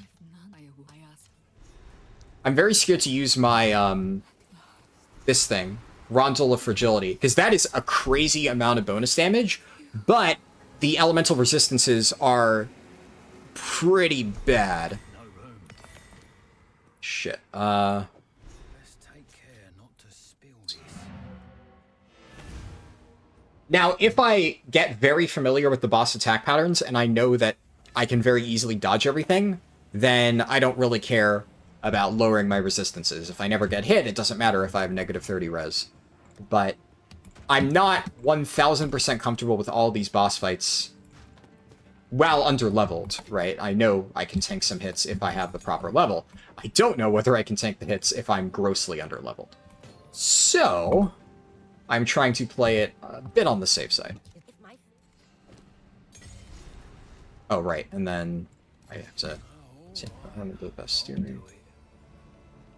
Alright, I can take this charm, stash, Act 1, and I have to refill skill points. How are my skill points looking? My strength should be fine. I should be more than fine for that. It's my int that I'm still concerned about. And dex, I'm going to have a lot of, because I have a lot of dex items. That's a very big upgrade. Ooh.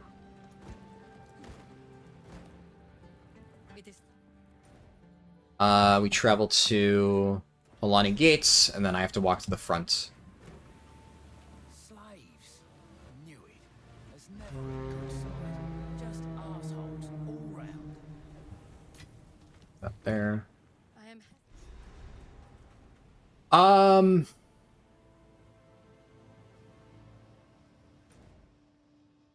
Right, I travel to Deshar.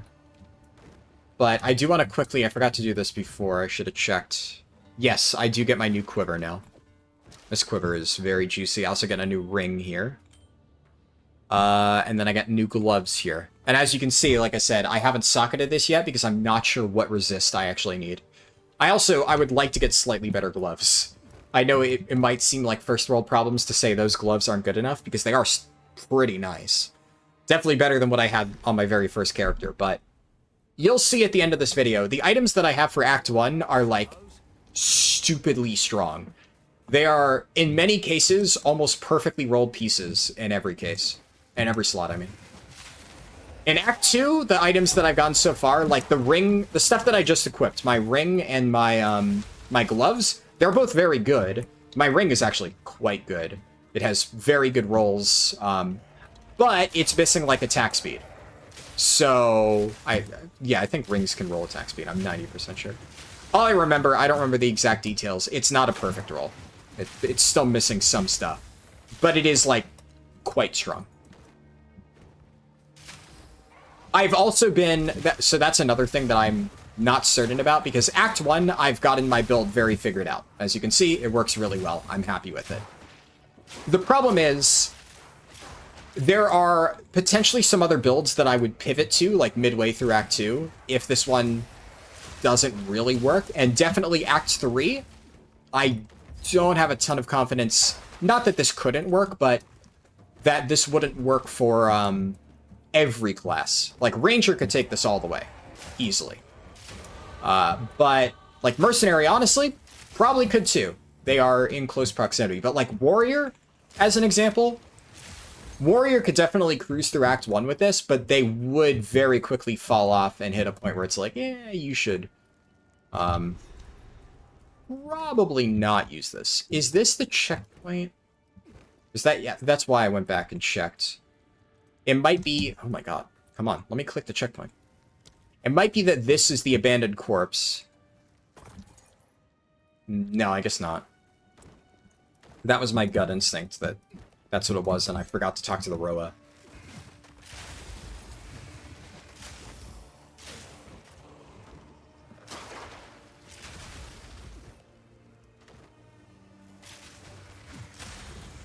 Shit.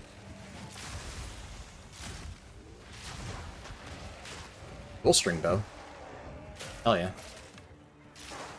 I will always pick up dual string bows. Well, I will always pick up uncommon or better dual string bows. Oh! Got pinned down there a little bit. My evasion carrying hard.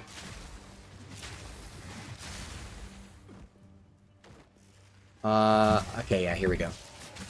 Woo!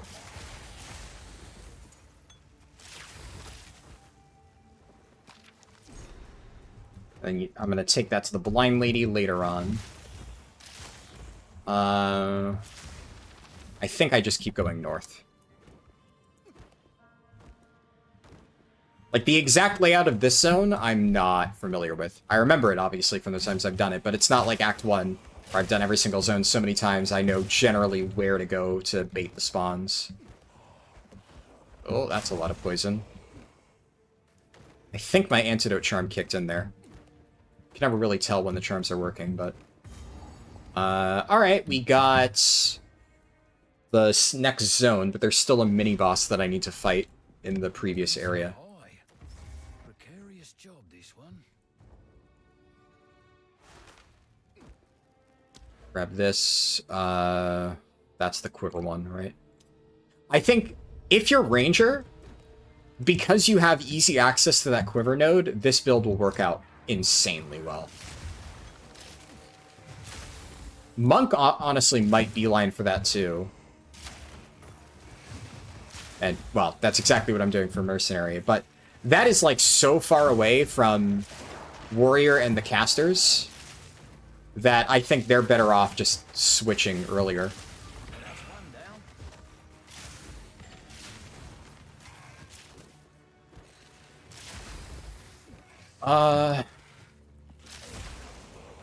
Nice. Yeah, oh, here he is.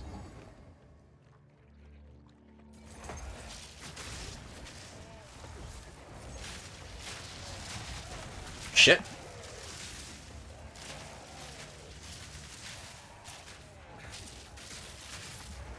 Shit. I think I got one. Got another Barya. Gotta stay quick on my feet. Yeah, I'm greedy. Like I said, technically this is a time loss, but, like, we're mostly doing this for testing purposes, and this doesn't change the fundamental tests of how does the build perform, and what level will I finish the act at. It just adds, like, a few minutes to my timer. Which, oh, that's shit. When did I pick that up? They talked to Blind Lady. Found a letter. When I 2 skill points.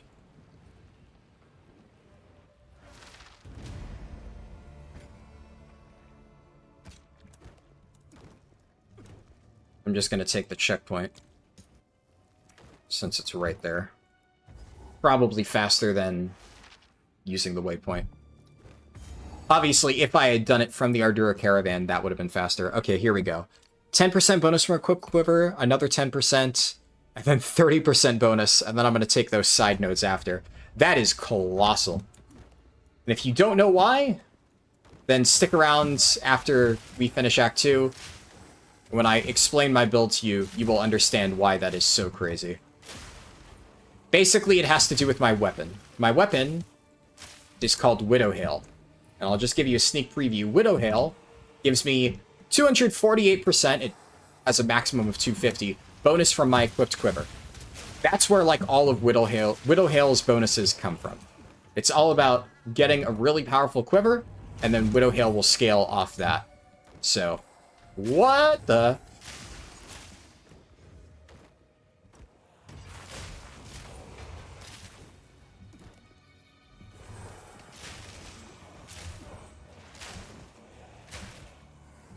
I think that's the end, right? Nope. God. Not even doing maps in the tower layout is still plaguing me. Okay, hey, we did make it to the end. By the way, this is probably not an unpopular opinion, but the tower map in, like, endgame sucks massive dick.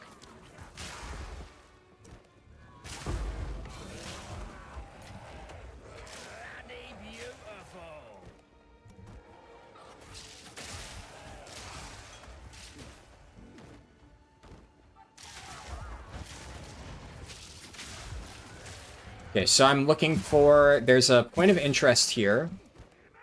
The Three Sisters. Is it here? No. This one, I'm not sure exactly how it spawns. I'm pretty sure it's on the southern end, usually. But that could be completely just coincidence. I haven't done this enough to notice a consistent pattern. It's just happened to be on the bottomer end. Why did I say bottomer instead of lower? I don't know. My brain just stops working sometimes. Well, I mean, maybe that is how it always spawns, because it is on the lower end here. There we go. 10% to lightning res.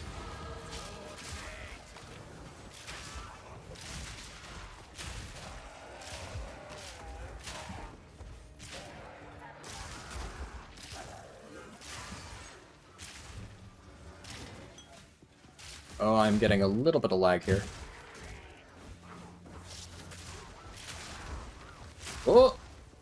Fine. I do know that the exit to this zone is always on the right. So you just keep hooking it this way, and you will eventually get there. Yep, there we go. More equipped quiver bonuses. I feel like... I don't know exactly, but those quiver bonuses feel like they're helping. Because my damage feels so much better ever since I took those nodes.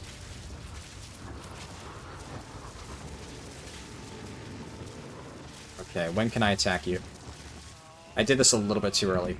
Oh, I got hit by that.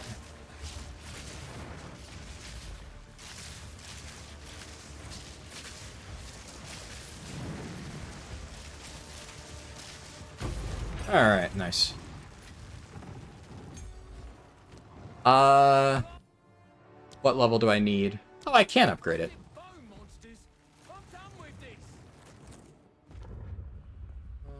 Do I just go back? Yeah, I just go back to the caravan. Okay.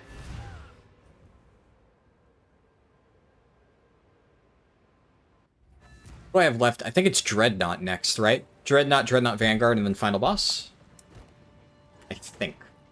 I don't know if there's another zone that I'm forgetting. My game is kind of stuttery right now. I don't know why. Yeah, Dreadnought. Alright. It's like coming home. Dreadnought, Dreadnought Vanguard, final boss. Unless I somehow fuck up colossally. Ooh, new items, new items. Alright, this is huge.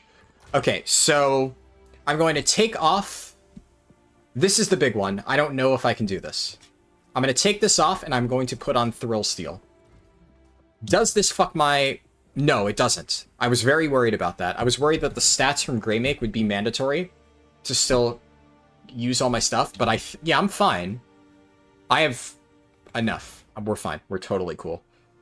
Alright. That is a relief. That's one big thing that I was very concerned about. And then, yeah. No, that's my Act 1 ring. There. So, Thrill Steel, this thing, is kind of sick. But we'll talk about it later. Because, I mean, we're almost done. We're, like, at most 15 minutes out. The last boss could be kind of scary, though.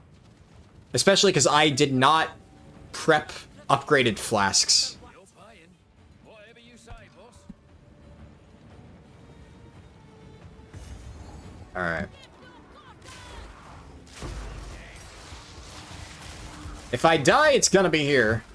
I guess that goes without saying, right? Because I haven't died yet, so... But...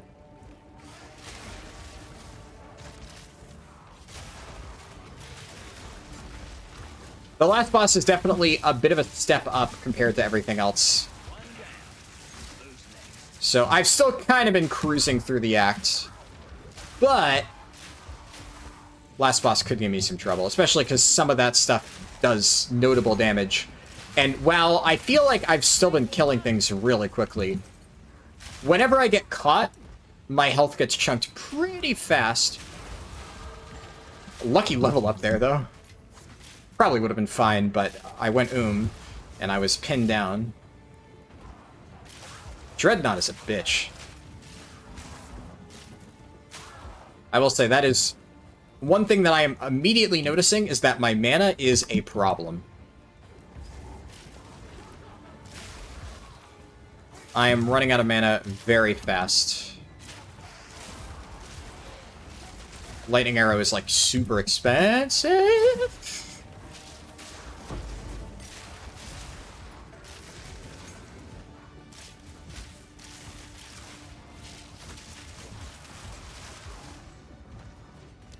Let's get some more quiver bonuses. I've been going full damage on the passive skill tree. So, there was that other node earlier that was like, you get more evasion when you dodge roll, and I'm literally already doing that, so that would give me basically 90% evasion, I would guess, which would be really good. Wouldn't really help me with AoE or on-death explosions, which, you know, are a form of AoE, but would still be nice.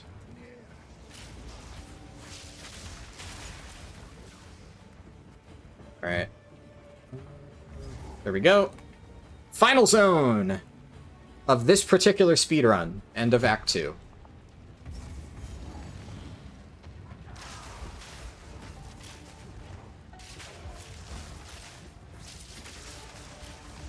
It's crazy that it took my warrior 2.5 hours just for Act 1. And this is, this can be improved.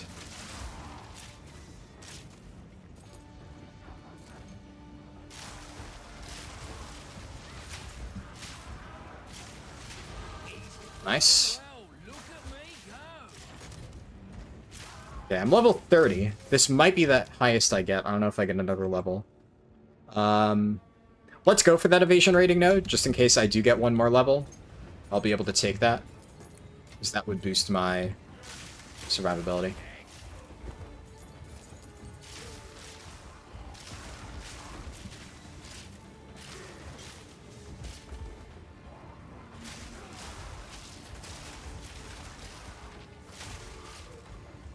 Okay.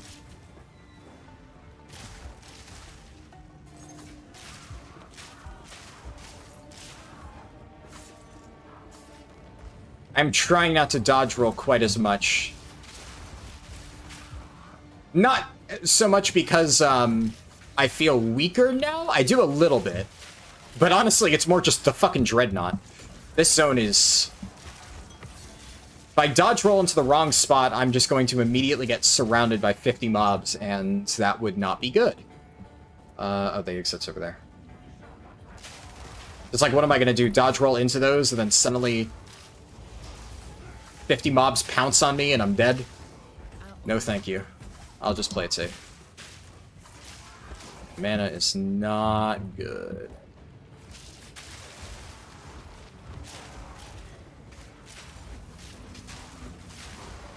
I should still be dodge rolling every now and then just to get my bonus up.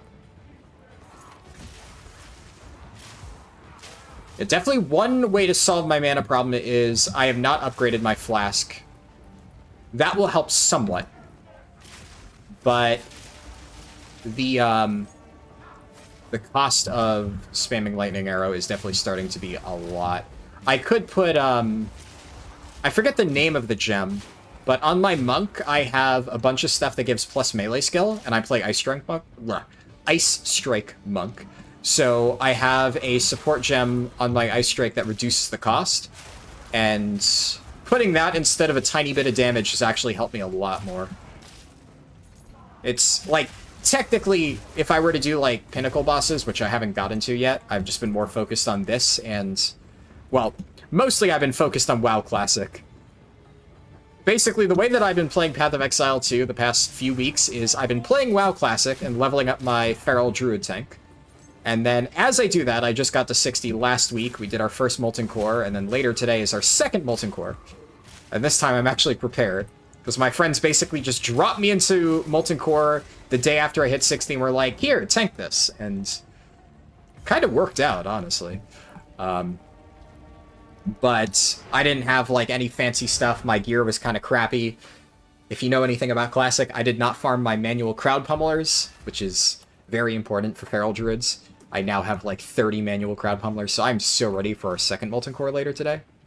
But at the end of the day, like, I didn't die at all during our first clear, and we full cleared it, so, like, it went well, all things considered.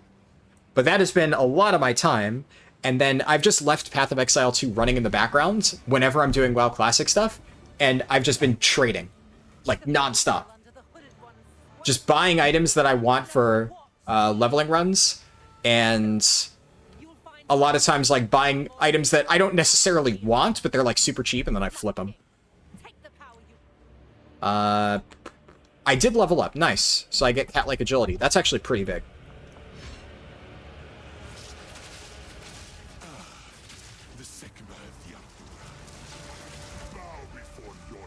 Another thing is, like, obviously, these activation times, I'm very, very familiar words with how long it takes, like, Gianor to activate, for instance. I know that when he starts doing, like, this one voice line, he'll appear in a few seconds. Oh my god, I'm getting slapped around. I can't tell. Is there a mob under me? Am I standing in something? What is happening?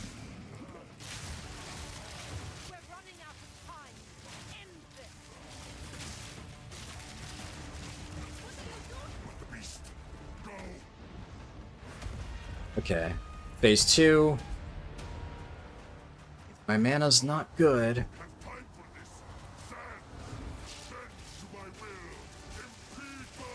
Maybe I use a low-level Orb of Storms, because I don't really need damage from it. Oh my god, look at my damage, though. Look at my damage. Maybe I just keep doing this and don't worry about my high mana costs. Who cares? Okay, yeah, easy game. I had to actually think a little bit for this fight. This is not over yet. I return you to the embrace of death. Alright, that's Act 2. Obviously, time doesn't start or stop until I reach the next zone. Grab that, why not? And I should note, I'm not doing the Trial of the Sekimas as part of this run. Because, I mean, realistically speaking, you wouldn't do that until the end of Act 2. There's, like, literally no reason to do it. It's a massive pain in the ass, and you clearly don't need the power.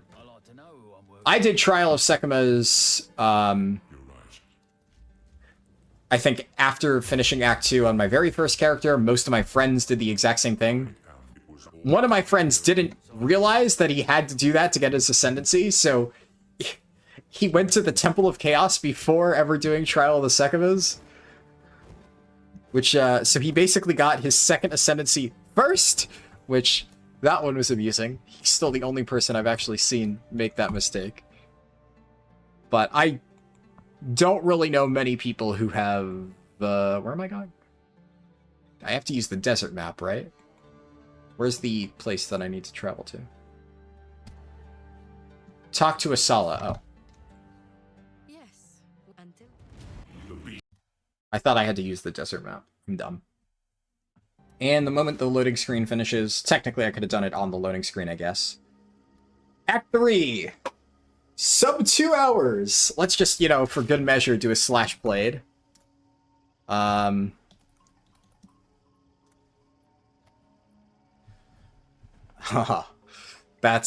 is a good feeling. 1 hour 42. Wait, why does it say 1 hour? Wait, does it cut out times and cutscenes? Does it do that automatically? Oh, that's sick.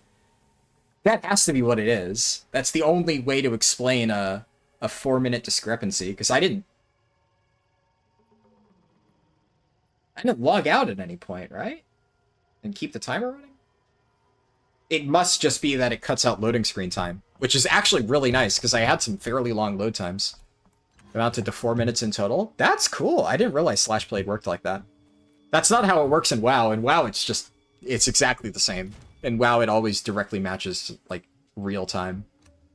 That's sick. Alright, I'm happy with this.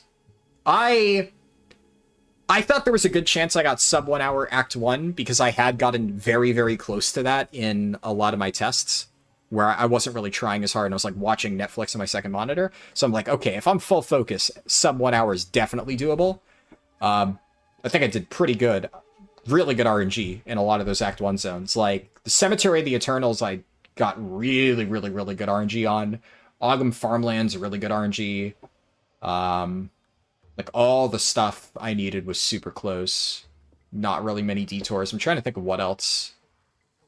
I didn't have any notably bad RNG that I can think of. There was no zone where I had to go to every single nook and cranny to find the thing I needed. The worst was, like, Freythorn in the hunting grounds. Locating that was a little bit annoying. But, oh yeah, but then that, again, Freythorn, I had all the ritual sites super close together. Yeah, overall, very good Act 1 RNG. Let me chuck all this stuff in my stash. As promised, we will review all of my gear. I'm very OCD about organization and stuff. I'll hold on to this in this character. Doesn't matter. Just chuck the skill gems in there. And I guess I'll have to do that later. So Act 1, put that there. And I'm going to take off all of my gear and just put it in my bags, because that's usually how I store it. Is that, Yes, okay, that is correct. Put the quiver there.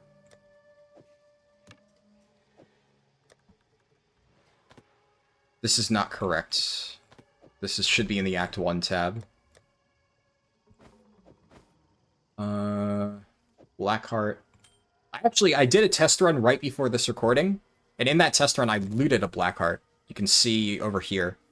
I have no idea if it's a good roll or not. I just threw it in my dump tab.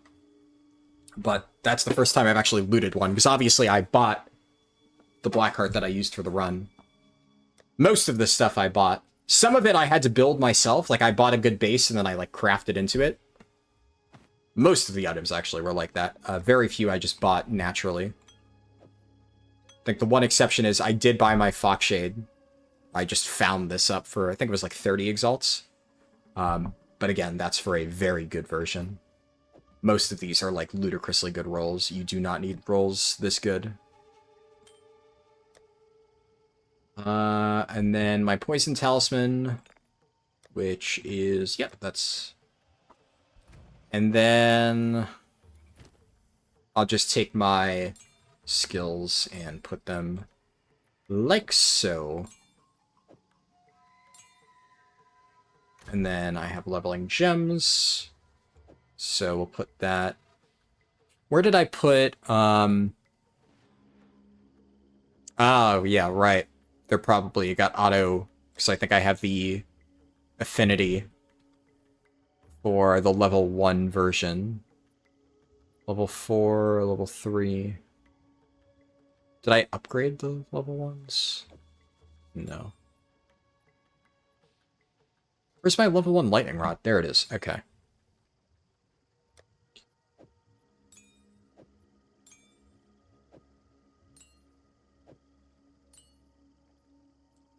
Scatter shots, lightning exposure. Actually, that would be my third one. I like magnified effect as the first. Lightning exposure there. Orb of storms there. And I should note, I am going to explain all of this. I'm not going to edit this. You know, the entire point of one of these speedruns is just going to talk through it. I'm going to move my timer out of the way just so it doesn't cover any part of my stash. Didn't think about that. I don't think it's covered anything that I've talked about, but if it has, I apologize. I did consider making this a secondary video and just, like, talking only about the gear, but I figure since this isn't the finalized version, if people are interested, when I finalize my leveling setup, I could make a video about that. But in the meantime, I want to at least talk through the stuff that I've used, but I don't think that's, you know, special enough to, you know, warrant doing special editing. We'll just talk about it right now at the end.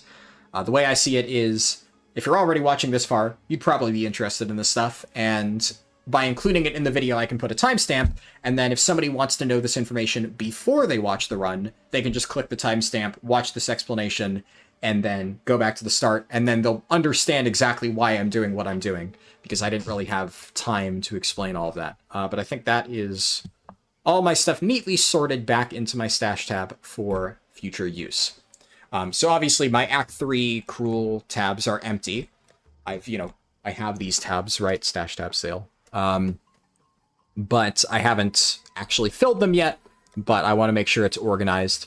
If I need the space for selling stuff, I will, but so far, I'm fine. I have enough room to continue filling these things. But let's see. So, Act 1. Well, gems, I guess, first and foremost. This you probably just gathered by watching me play, but pretty straightforward lightning arrow, lightning rod setup from level 1, and then you're able to pick up Orb of Storms starting at level 3. So that's why at level 1 we don't have Greymake or a lot of the other like big plus attribute items. So Greymake allows us to stack all of these things. I have 3 sockets on all of my skill gems here, which you don't need to do that, to be clear. Like, you could cut out these bonus effects. Which one you cut out doesn't really matter. All of the ones I'm using are good. You know, use what you can. If one of these is like a level 3 support gem and you're still early on, just cut that out, right? You don't need to have it. You could very easily level up with just 2 sockets in each one of these. Doesn't really change much. I'm doing it because I have a bunch of these and may as well. Technically speaking, if I really wanted to, I could buy some more Greater Jeweler's Orbs, but I don't want to do that just for test runs. If I'm doing super duper, like, try to get the fastest possible time runs in the future, I would probably have like 5 socketed gems from level 3 or something crazy like that. Theoretically, that should be possible. I think. I don't know how necessary it would be, but I'm not going to waste that much money just for a test run. But, I mean, I have enough of the lesser ones, and they're cheap, so fuck it. For my purposes, this is more than enough. For Lightning Arrow, I'm using Pierce, Martial Tempo, and Primal Armament. I was using these 2 from level 1, and then I slapped this on when I got to level 3. Obviously, I've leveled this gem up, so now it's level 8, but these all started at level 3, with the exception of Herald of Thunder, which started at level 4, because that's when you get skill gems. The reason I started doing the triple socket at level 3, or gem level 3, is because you get that at a minimum level of level 6, and Greymake is usable, which we'll talk about that in a bit. I guess I should show it. This is a big pile of attributes, and that's usable starting at level 5. So that is the earliest time in which the skill gem levels and Greymake align, so I knew beyond a shadow of a doubt that I would be able to afford the attribute bonuses, support requirements plus 5 strength, support requirement plus 5 dex. I would be able to afford that, right? Also, having 3 sockets definitely was not helping my Lightning Arrow mana cost, so frankly, that might be a bonus to not having 3 sockets. You just can spam it more often. You don't need to rely on your mana flask quite as much, but hey, it works. For Lightning Rod, which, as you can see, general playstyle of this, you shoot this around a mob, and when you hit an enemy, I'm not sure the exact technical way that it works, but the TLDR, like the layman's explanation for Lightning Rod, is it shoots a bunch of things, and when you hit a mob near it, the lightning rods explode for additional damage. So you'll see a lot of times before bosses, I'll lay the lightning rods out on the ground. That way, when the boss starts, they're standing on top of it. I just hit him with the lightning arrow, and then the lightning rods explode. So this does a lot of damage. We take Scatter Shot to get more lightning rods, Magnified Effect, bigger explosion, right? Especially for if I need to clear out a big pack of mobs and Lightning Arrow itself isn't doing it, which you saw towards the Act 2, or towards the end of Act 2 was more necessary, especially on Dreadnought. And then Lightning Exposure, this one, this gives increased damage, is what Exposure does, right? Lowers the enemy's resistance so it can drop it below 0. And this really doesn't matter for mobs, but like for bosses, obviously this will just give you a lightning damage bonus. Orb of Storms itself doesn't actually do a lot of damage, but what this will do is it'll chains the lightning rods. So that's why a lot of times you'll notice I drop the lightning rods and then I put Orb of Storms right on top of it. And this is hitting my lightning rods and causing them to explode. So this is more like Orb of Storms is triggering the damage of Lightning Rod, which is doing most of the actual damage. Which is why we have Chain. It chains more often, it hits more lightning rods. It lasts longer, so it's staying there longer, triggering the lightning rods more. And then Overabundance, this means I have to use it a little bit more often, but then I can drop more Orb of Storms and continue triggering the lightning rods until it expires. And then I need to set the combo back up again. A lot of times you'll notice I didn't really drop Orb of Storms mid-fight unless the mob was like stunned and I had time to ramp it up. If the mob was just like running around, I would just shoot one set of lightning rods and then continue shooting lightning arrow, because that I can do while moving, so I can dodge more easily. But Orb of Storms and lightning rod combo is really, really, really, really good for while a boss is doing roleplay, and you have plenty of time to set that up. So like Geonor has tons of roleplay, you just drop that below him. Fire Lady, by the time she finished her roleplay, I had all that stuff set up below her. A lot of the fights are like that, makes it really easy. Act 1, I have like all the timings memorized, so like the crypt guys, I always remember it as when their head like pops up above the floor, that's when I start deploying the stuff on the ground. Geonor, it's when he says, "No noose this time, I'll remove," and he starts that line, that's when I start deploying the lightning rods. So I have a general time frame of like, this is when, if I start shooting the stuff now, they'll activate the moment that I finish doing my combo. Act 2, I have not done enough to have that familiarity, so you'll notice there were some times where there were like 3 seconds that went by before the mob actually became attackable, and that's like a lot of wasted damage that if I was more familiar, I could have gotten, so that would have been good. And then Herald of Thunder, a shit ton of builds are running this. It's pretty straightforward. This just does giga damage. If you kill a shocked enemy, it'll do a big blast of damage.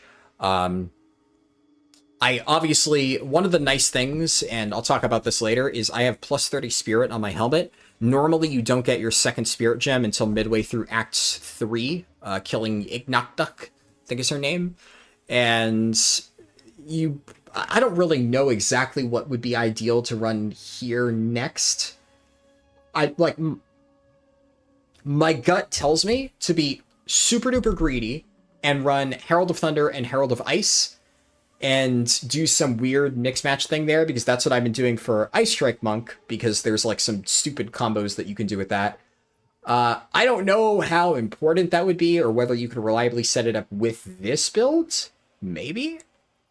But either way, I think you would definitely keep Herald of Thunder, and if you needed it, I think something like Ghost Shrouds or Wind Dancer for survivability would be a nice second spirit option, but normally you wouldn't get that until mid-Act 3. I specifically shelled out for a Thrill Steel that has a plus 30 spirit. This is the maximum roll, by the way. This is a corruption roll. So you had to corrupt it, you had to hit the plus 30 or the plus spirit on the helmet for the corruption, and it rolls between 20 and 30. And because most of the bonus, like the spirit things, they cost 30 spirit, you need exactly a 30 roll to be able to use extra. So I think I actually spent 1 divine on. But that's kind of the stuff that we'll talk about, right? This is super duper extra. Getting that extra spirit ability online earlier is going to be pretty strong in speedruns, but is it going to be that necessary for casually leveling a character? Absolutely not. Like, do you really need Herald of Ice in addition to Herald of Thunder, like 30 minutes earlier, just to save a little bit of time for casual leveling? Fuck no, you don't. It's just the super duper min-maxy mindset that I just enjoy approaching this stuff with. And I mean, I have the divines to spend, so, you know, might as well. I saw it up there. 1 divine for something this hard to hit.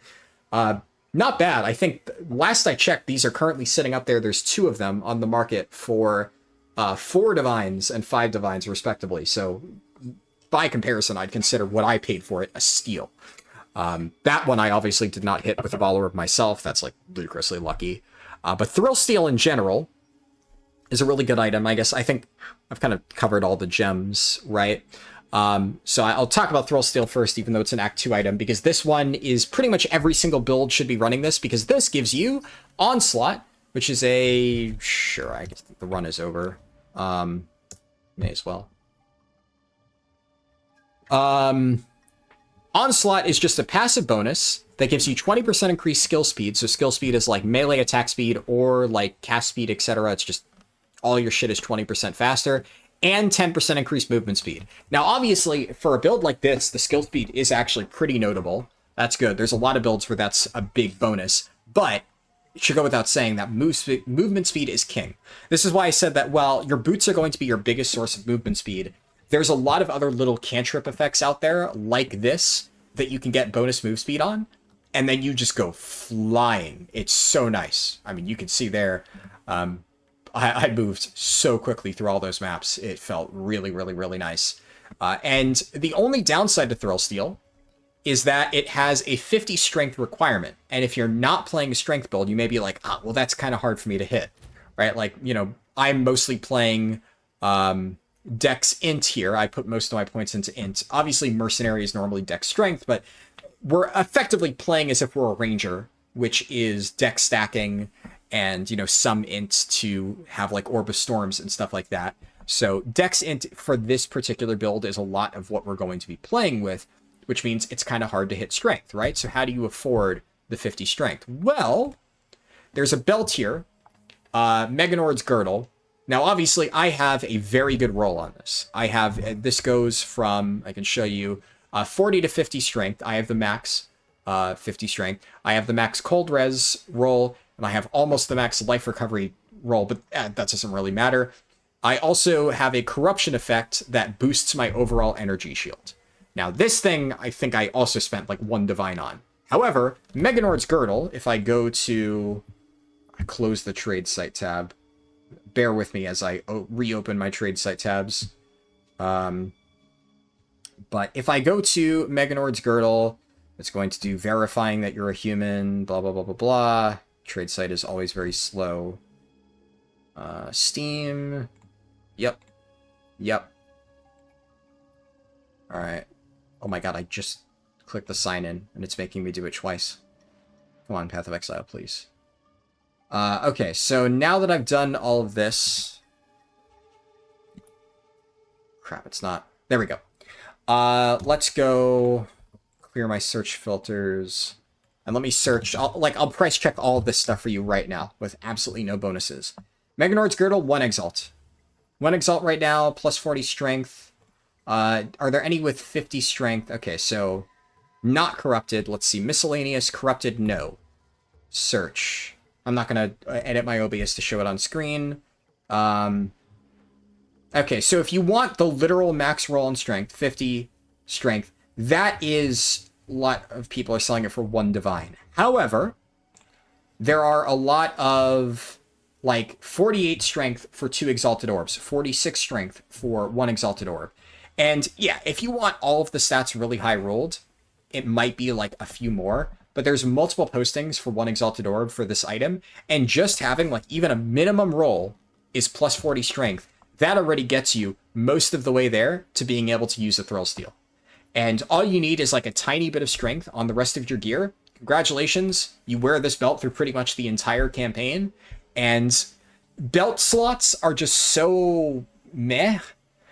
You know, there's a reason why people are using Ingenuity and just buffing their rings instead. The belt slot gives you basically nothing. Charm slots are effectively worthless, which I guess on that note, by the way, I'm using a stun charm because might as well use something. And then I'm using a freeze charm for Geonor. And then I'm using a poison charm because there's poison in Act 2. And charms are worthless for the most part, so I don't really care much about them. So having more charm slots doesn't really matter. Buffing your flasks doesn't really matter because, like, as long as you have a half-decent flask, which I guess that's a little bit more important, that's not a concern. The main thing that you use your belt for is, like, defenses, resistances, other stuff, but you can get that in other gear, and having this big, chunky strength to be able to afford a Thrill Steal is really, really, really nice. You also don't need this corrupted, right? If you want to get a fancy corruption, I will say there are a lot of very cheap corrupted Thrill Steals, because one of the nice things about Thrill Steal is it's a static effect. You can't brick this. There's absolutely no way that you could get a negative outcome with a Vol Orb. So you get a Thrill Steal, you throw a socket into it, you max the quality. Obviously, whoever got this roll forgot to max the quality first. But you max out the quality. I have a bunch in one of my tabs. I think I sold one the other day, but I still have a few. So I have here, max quality socketed, max quality socketed. I have a bunch of all minion skills. I'm personally selling this for 10 exalted. Hasn't sold in a while. I might bump the price down. And then I have another one, which has the max roll of plus accuracy rating. And I have this posted for 2 divine. Will it sell? I don't know. Maybe I'll lower it if it doesn't in a while. But this is also like a super god tier max roll. There's a lot of other nice corruption effects that are really cheap, and I'm not going to go and search for that in this video in particular, but Thrill Steal, literally the base item with nothing on it, 1 Exalt. There's a ton up right now for literally just 1 Exalt. And even if you have no corruption effect, that's fine. You don't need to have a fancy corruption effect, because let's say you buy a Thrill Steal for 1 Exalted Orb, really cheap, right? That's, you know, kind of the baseline price for most uniques. You buy this, you throw a socket into it. If it doesn't come with one, you can slam your own Vol Orb into it, and there's no negative outcome. The worst thing that can happen is nothing. You have a 25% chance for nothing to happen. You have a 25% chance to get a socket. You have another 25% chance for nothing to happen because one of the 25% chances is the stats get rerolled, but Thrill Steal is a static effect. You can't reroll this. So basically a 50% chance that nothing happens, 25% chance you get a second socket, which, hey, that's pretty good. That's more resistances that you can put in. And then there is a 25% chance that you get a bonus corruption effect like this Spirit, in which case it pulls from a massive table of possible outcomes and possible rolls.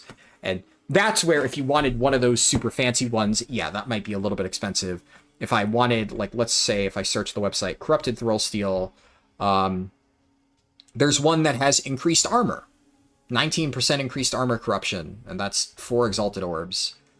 There's another slightly good one. 5 Exalted Orbs for a Thrill Steel that has reduced attribute requirement corruption, which brings the attribute requirement down to 44 strength. What's nice about that is, let's say you had a 1 Exalt Meganord's Girdle that only had 44 strength on it, and then you paid 5 Exalts for a Thrill Steel that had 11% attribute reduction, and it can go higher, by the way. Then you can use that Thrill Steel with no other strength on your gear, just with the Meganord's Girdle. Something to consider. 5 Exalts, in the grand scheme of things, is not that much for an item that is stupidly good, and you will use while leveling every single character. I have paid way more for my gear, personally. What else? I'll go over the uniques first. I'll show you my rare items, but obviously that's just, I got really good rolls. Greymake I've kind of touched upon, so this item just gives you a massive pile of stats, and then every level you lose one of all of those resistances. So the idea with this helmet is that when it starts off at level 5, you can see that it rolls anywhere between 30 to 50. And this is kind of one of those weird ones where Greymake will always be a solid helmet for Act 1. Because having plus 30 minimum roll of all resistances in Act 1 is still good. Even if you finish Act 1 at like level 16, and you lose over half of your resistances, if you have a minimum roll Greymake, then that's still better than the average stats you're going to get on a normal helmet. However, you would obviously replace that very quickly into Act 2. Because let's say you have a minimum roll Greymake, then by the time that I reach this level, Greymake would literally be giving me negative stats. If I had plus 30 strength, plus 30 dex, plus 30 int, and I was level 31, then this bonus effect of -1 to all attributes would actually be losing these stats overall. The idea behind this helmet is it's like an Act 1 and early Act 2 way to meet your attribute requirements. So you slap this on, you don't worry about anything, you have a lot more health, a lot more accuracy, a lot more mana from the bonuses that you get from those attributes. And then as you transition into the second act, you can start getting better gear that lets you swap off this eventually. But it is still very, very, very good to have. You don't really need an amazing roll on this. Like I said, if your main goal is to replace it going into Act 2, then that's perfectly fine. Now, I specifically sought out a very, very, very high roll on Greymake of high strength. It's almost perfect. It's like a few stats off being perfect. And the reason I did this is because ideally I don't want to have to worry about swapping helmets until I get to Thrill Steel. So I wanted a Greymake that would last me just long enough to where I can put on Thrill Steel, and then I'm going to use this for the rest of the campaign. So that is why I went for a very good roll. Something like this, I think I spent like 30 Exalted on this, which is probably on the cheap end. If I look at a non-corrupted Greymake, check the price on this, Greymake Brimmed Helm. Okay, the price has actually gone up. It used to just be 1 Exalt. I'm guessing a bunch of people have probably made videos talking about how good this helmet is, so more people are buying it. The minimum that I see is 3 Exalt, 4 Exalt. Wow, the price has shot up. The price has definitely gone up. Okay, this one, I will admit, has skyrocketed. Wow. There are still some cheap ones, don't get me wrong. Like, there's one right here. Do I have my filters wrong? No. There's no way. Is it really that expensive? Wow. Yeah. For the record, when I started buying Greymakes, that people were actually just selling them for 1 Exalted. And the nice thing about it is you buy a Greymake for 1 Exalted, you slam a Vol Orb into it, and you have a chance to just max out all the stats. I actually made a good amount of profit doing that. I've definitely heard people talking about Greymake. Like, it's not a secret that this is a very good early helm, but like I said, it was still very much I saw a few YouTubers mention it as these are some good items to get while leveling, and the price was still relatively low. It has shot up quite a bit. I will say that. I haven't paid that much attention to this. Wow.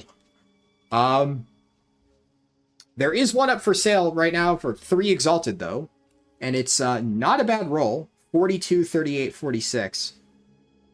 Like, not amazing, but also not terrible. So, you know, consider it, I guess. That's not the worst thing ever.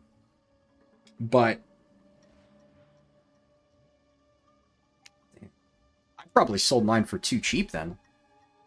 I should have held... I stockpiled a bunch of corrupted gray makes. Yeah, I think I've sold all of mine already. Yeah, I don't have any anymore. But I sold a bunch of the gray makes that I had that didn't hit. Because, like, this one is pretty damn good. And it rolled a really nice bonus corruption effect. There are some slightly better ones, but this one is pretty nice. Wow, the price really went up. Yeah. Now I regret not holding on to it for longer. Anyways.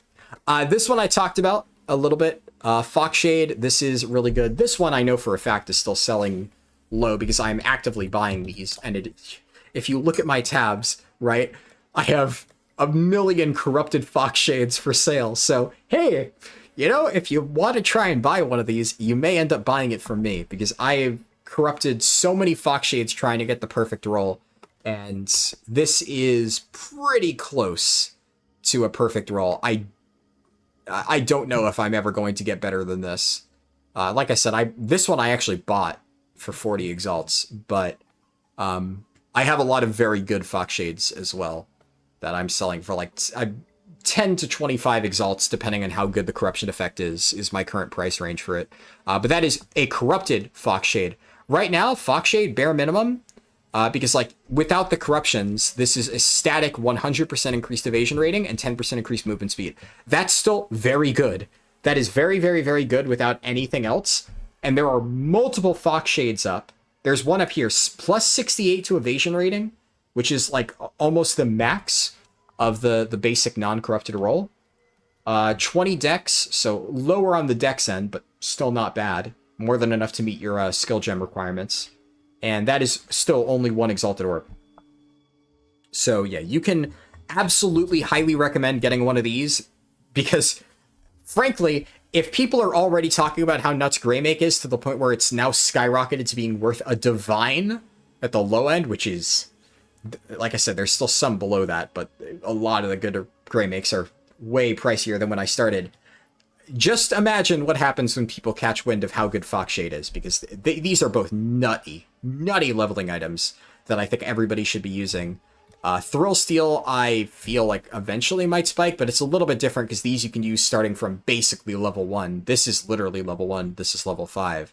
So, slightly different. I think Greymake is also weird because it has like high variance. You can get a really good roll. And those are probably going to be selling for more. Other stuff. So, obviously, I talked about Sure-Footed Sigil. This is still 1 Exalt as a basic roll. Let me double check to make sure I'm not lying. Yes, a basic Sure-Footed Sigil is still 1 Exalt. So it has a static plus 1 meter, which, don't get me wrong, still good. And I have been regularly buying these, corrupting them, and reselling them.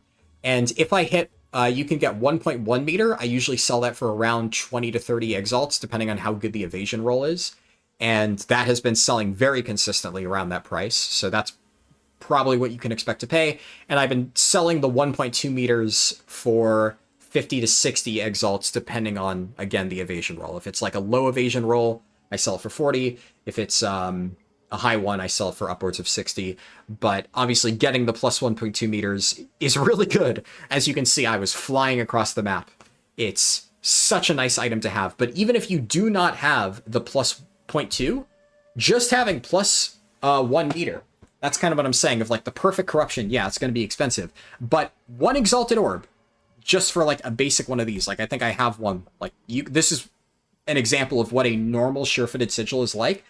And you can find items basically exactly like this for 1 Exalted Orb right now.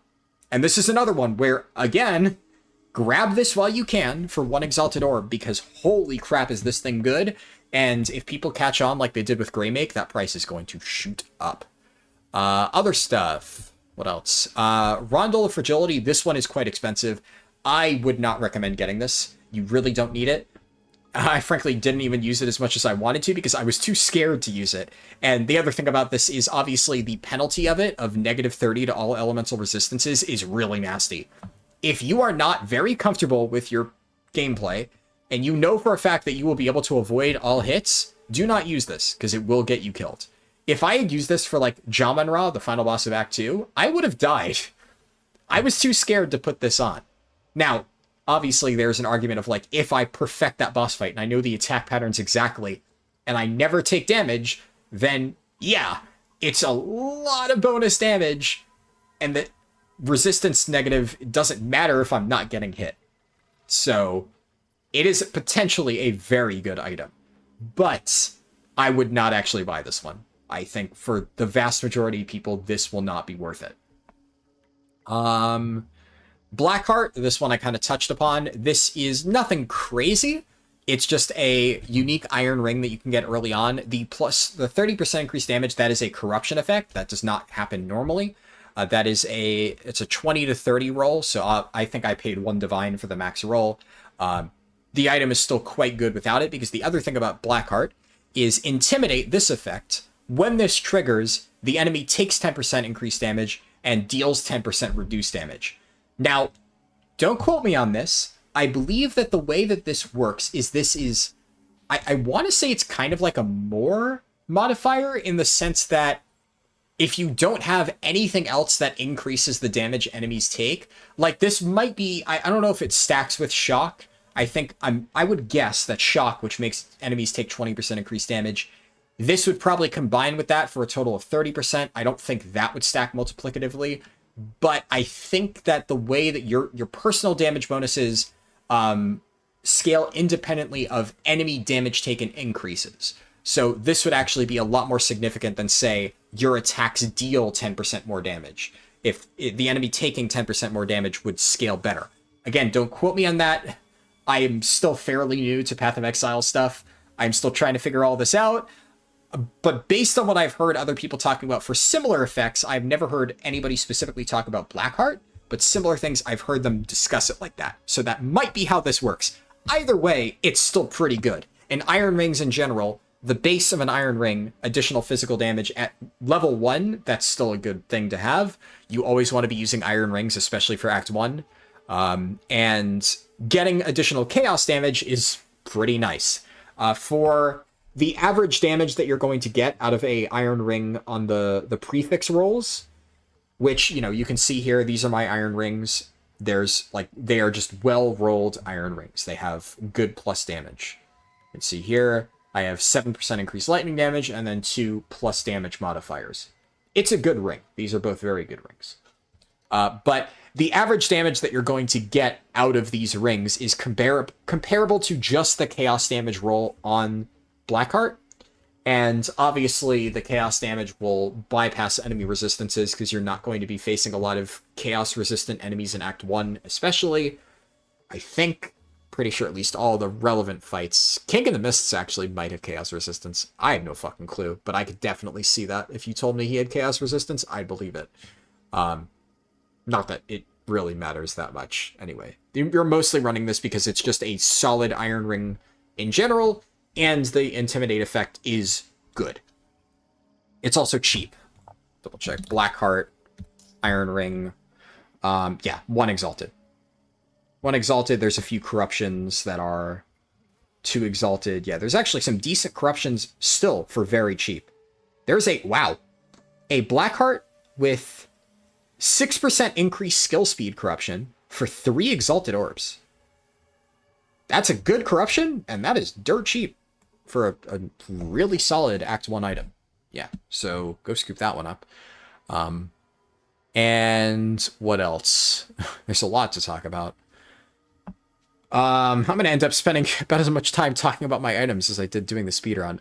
This is one where there are a few different level 1 unique gloves that you could use that give like plus damage rolls and slight bonus effects. I am using Northpaw because I don't have any inherent crit modifiers on my weapons, so I get more value out of the base critical chance increase from this, because it sets it to 8%, and mine is 5%, so I get like 3% base crit, which is good. 3% base crit at level 1 is pretty nice. Then it also gives you a crit damage bonus. It gives you a good roll on plus damage on gloves, and I have a plus level of melee skills corruption here. That doesn't do anything. I'm not using melee skills. I just happened to find a cheap one that had that corruption. And you don't need to use Northpaw. There's a lot of other good alternatives. This slot is very flexible, but yeah, North Paw is also 1 Exalted Orb. You can get the maximum roll for this. 3 to 6. Yeah, without... Let me disable corruptions. Corrupted, no. If I disable corruptions and I look for the maximum roll, yeah, there's still a bunch with the highest possible roll for 1 Exalted Orb. And you can also hit corruption effects that will increase the base critical chance. I think I sold it. I had a North Paw for a while for sale with a special crit. Yeah, I sold it a while ago. But I had a North Paw that had like a 9.3% base critical chance. So that can go up, and that's actually quite good. That is probably the best outcome for a Vol Orb on this item. But I don't know for sure. I would have to, like, I don't know, find some way to simulate that. I am pretty sure that a perfectly rolled pair of, like, rare gloves at level 1 would be better than any of the uniques. Because you can get some really good rolls of, like, plus damage that you can't really find any uniques that quite match up to that. I would say North Paw is probably the most comparable one, and you can get this for 1 Exalted easily, whereas getting a perfectly rolled pair of level 1 gloves is so difficult that I have not managed to do it yet. I have some expensive ones that I've come close to getting, but I'm not happy enough with them to use them in the run. But why would you spend Exalted on that when you could just get this for 1 Exalt instead? Other stuff. This is probably the most important thing. So, Wanderlust and Luminous Pace. Luminous Pace you can use starting from level 1. Wanderlust you can use starting at level 11. So there's two... I'm set to AFK. Hold on, let me... I guess moving your cursor doesn't count. Wanderlust is probably the more important one here. And there's other alternatives for these boots, but I'll talk about why these are especially good in certain circumstances in a little bit. Wanderlust is nice because this is by far the earliest that you can get 20% move speed boots. I wrote down... I have a Google Doc that I wrote down some stuff on. I'll probably share it eventually if I ever make, like, guides on this stuff. Movement. Okay, so yeah, I wrote out exactly the breakdown on when movement speed happens. So, as early as level 1, you can get 10% movement speed boots. And you can technically get as low as 4% movement speed if you get an unlucky Vol Orb on certain uniques. You can get 12% movement speed boots if you get a high roll on Luminous Pace or another set of boots called the Knight Errant. However, the Knight Errant has a massive downside, so you should never use that one.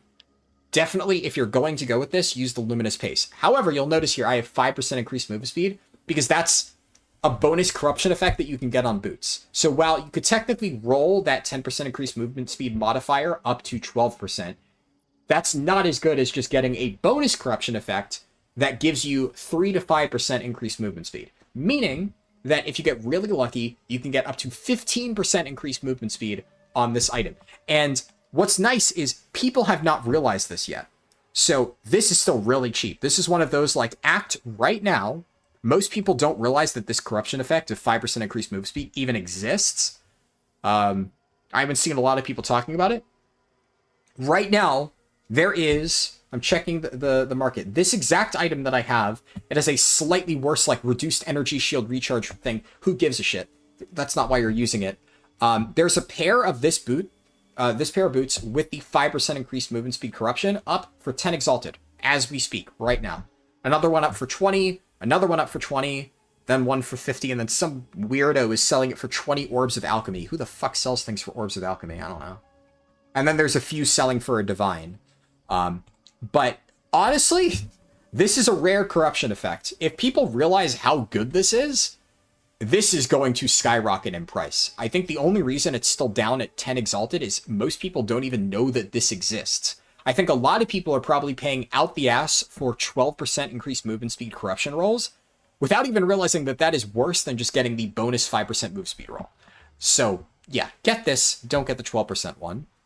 And then there's other ones that you can get with the roll, but it is extremely hard to hit a 5% increased movement speed roll on, like, a pair of rare boots. Because let's say you have a perfect pair of rare boots with 10% move speed, there is also a chance when volleying a rare orb that it rerolls all of its modifiers and bricks the item. Here, that will never truly happen. The worst thing that can happen is you low roll like the movement speed and you have a pair of 8% movement speed boots, which that's not ideal, but you could probably still, like, I don't know, turn it into a chance shard. It's not the worst thing ever. If you brick a rare item, that's kind of bad. So it's more consistent to find this corruption effect on something like a luminous pace, like a unique. Wanderlust, this is 20% movement speed base, and then let me refer to my chart. You can only start finding 20% movement speed boots at level 24. That is the lowest level that you can equip non-unique 20% move speed boots. And this one is usable at level 11. So that is a whole 10 and more than 10 levels.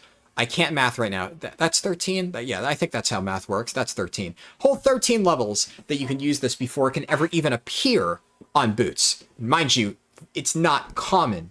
You're mostly going to find it closer to level 30 where people actually consistently get that roll. And then to top it off, because this is unique, and like I said, it's easier to hit those things on uniques because there's less of a risk of bricking the item, you can get a Wanderlust with the 5% increased movement speed to get a 25% increased movement speed boots at level 11. That is really good. The lowest level that you can get 25% movement speed is level 40. So midway through Act 3 is the lowest that you can, on a non-unique item, get 25% increased movement speed. And with this special combination of Wanderlust stuff, you can get it as early as level 11. Now, this one, to my knowledge, is a little bit expensive. I bought this for not a lot, but I tried to find other versions of this item to potentially get a slightly better roll. And the only ones that I could find at the time were 1 Divine, so I would imagine they've gone up since then. Because a lot of people have talked about Wanderlust. I've watched a few videos now of people talking about, get these items for alt leveling. And Wanderlust is, I think, the only item that is mentioned in literally every single one of them. Thrill Steel comes up a lot. Greymake comes up in almost every single one of them. These two items are talked about a lot, so more people are aware of them. I've seen barely anybody mention Sure-Footed Sigil. Not as many people mention Foxshade as they probably should. Not many people are talking about the level 1 boots, and a few more people should probably be talking about Thrill Steel, but that I see get mentioned a lot. But okay, so movement speed, good. That being said, we're talking about the corrupted version of this. If we go for a normal pair of Wanderlust, without any corruption effect, just baseline 20% movement speed... I'm looking at the wrong thing. Shit, I messed up my search filter. Right, there we go. Wrong tab. Wrapped sandals. 1 Exalted Orb. And the nice thing about Wanderlust is this is not a roll, the movement speed. It is a flat 20%. So no matter what, you're going to be able to get 20% movement speed. There are like tons of these for sale with no corruption effects for 1 Exalted Orb. Very easy to get a good pair of these boots. If you want to get the fancy corruption, you're going to have to splurge a little bit, but you do not need that. That's kind of what I said before. Getting a non-corrupted, very basic version of this set will give you, like, I would say 80 to 90% of the effectiveness of what you saw me do in this video, and it's infinitely cheaper. Infinitely cheaper. What else? I'll talk about the rares after, like I said. I think the only other unique, which I've intentionally saved for last, because it is crazy, is this thing. So let's talk about Widowhail. Because Widowhail is by far the most important item in this build. So, this one's a little bit weird. Let me take a sip of coffee.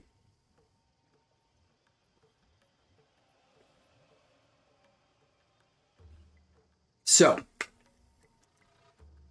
why Widowhail? Now, this is generally just a good bow, period. But there are a few reasons why I think this is really nice. The biggest and most important reason why I would recommend using this, no matter what, and I should note, by the way, the thing we were talking about with Greymake, I have watched the price of Widowhail skyrocket over the last 2 days in real time. because I spent weeks buying cheap Widow Hails and flipping them, and the price has just gotten way too high for me to even want to justify trying to flip the good Widow Hails. So I've gotten out of that market now. So buy a good one while you can. Just heads up. But Widow Hail, the biggest advantage to this is, as I said before, all of the benefits you get from it are from your quiver. So if you're leveling with this build and you don't have a Widow Hail, then every few levels you're going to need to replace two different things. Your bow and your quiver. Those are two different item slots that you need to get upgrades for. If you have Widow Hail, because this bow scales off of your quiver, you only ever need to replace your quiver. Because if you keep upgrading your quiver, and every few levels getting the best version possible for that, now you might need to splurge a little bit more, and instead of just buying like a very basic quiver and getting a very good bow, you just spend like a few more exalts to get like a really, really, really, really good quiver. But that's all you need to buy. You don't need to actually replace your bow. And this is especially good at low levels. Scaling will fall off a little bit the further you go, for obvious reasons, right? The base damage is not super high. There's not a lot of ways to remedy that. But this is really good. Now, Widow Hail is a very interesting case, because you'll obviously notice, elephant in the room, I have the dual string bow effect on this, and that is a corruption effect. That is a rare corruption effect on bows. And obviously, dual string bow with lightning arrow is nuts. So being able to get a dual string bow starting from level 1 and also have this effect that scales it off your quiver makes this build absolutely bonkers. That's what takes this from being just a good leveling build into like crazy, crazy strong. Unfortunately, while the dual string bow effects were selling for not a ton as of a while ago, like I said, the price has gone up quite a bit. Let me check. I have a tab that on Chrome that I've been using to actively monitor specifically the Widow Hail market. Widow Hail crude bow. Let me drop this. Sure. Didn't this... I think this person messaged me earlier. Jenny Hood. If so, it was a while ago. That name rings a bell. Where are you? So I'll go to them. Beer film came in. Now, obviously, the thing with Widow Hail is the roll on the bonus from Equip Quiver, the lowest version of it is 150 bonus, and it goes all the way up to 250. So... Alright. Player is currently busy. Come on, brother. So you'll see here, my Widow Hail...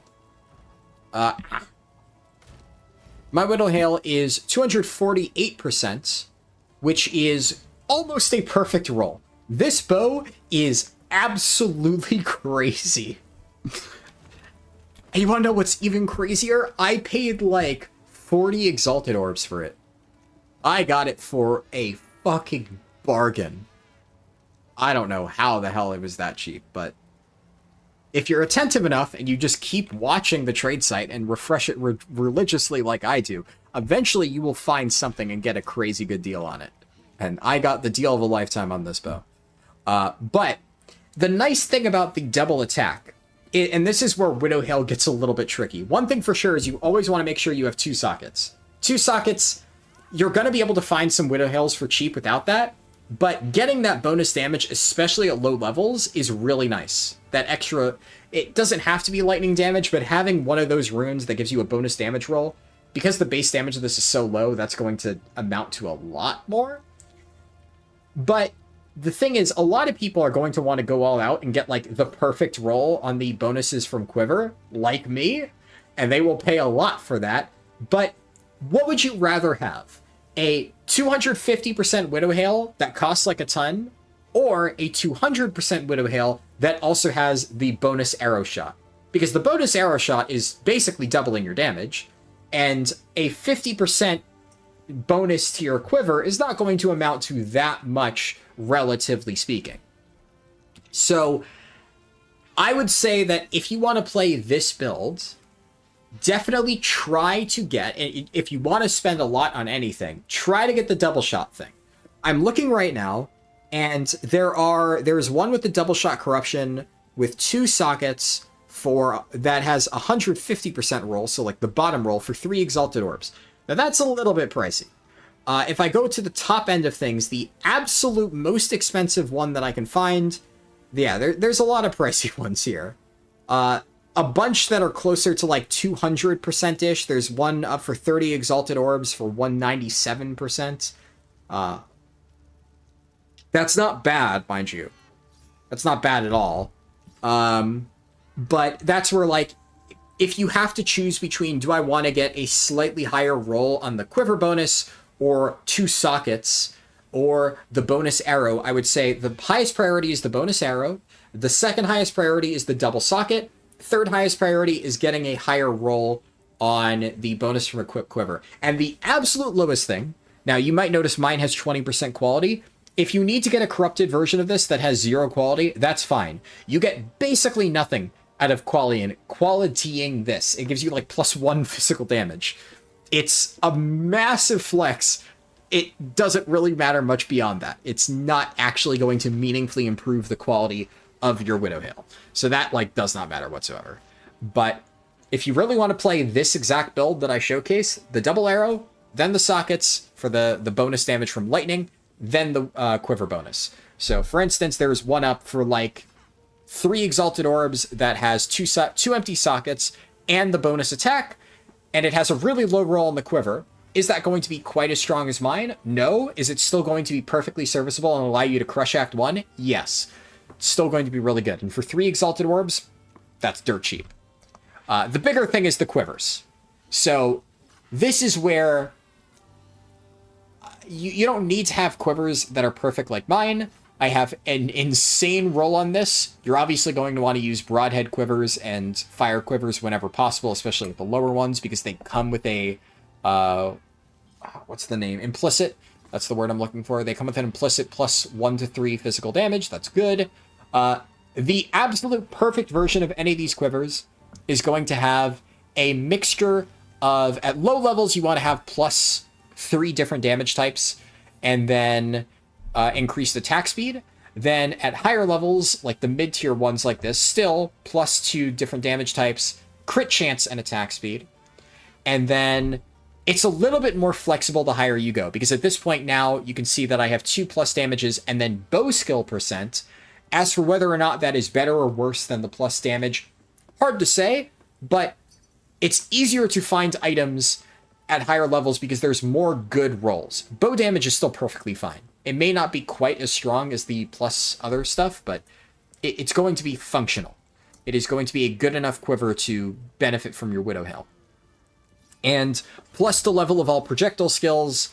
Honestly, if you're gonna drop anything, this one might not even be that good, because you'll notice having higher levels of your projectiles, it actually just guzzles your mana. That plays a huge role into why my mana costs were so fucked, because I have, where is this item? Oh, there we go.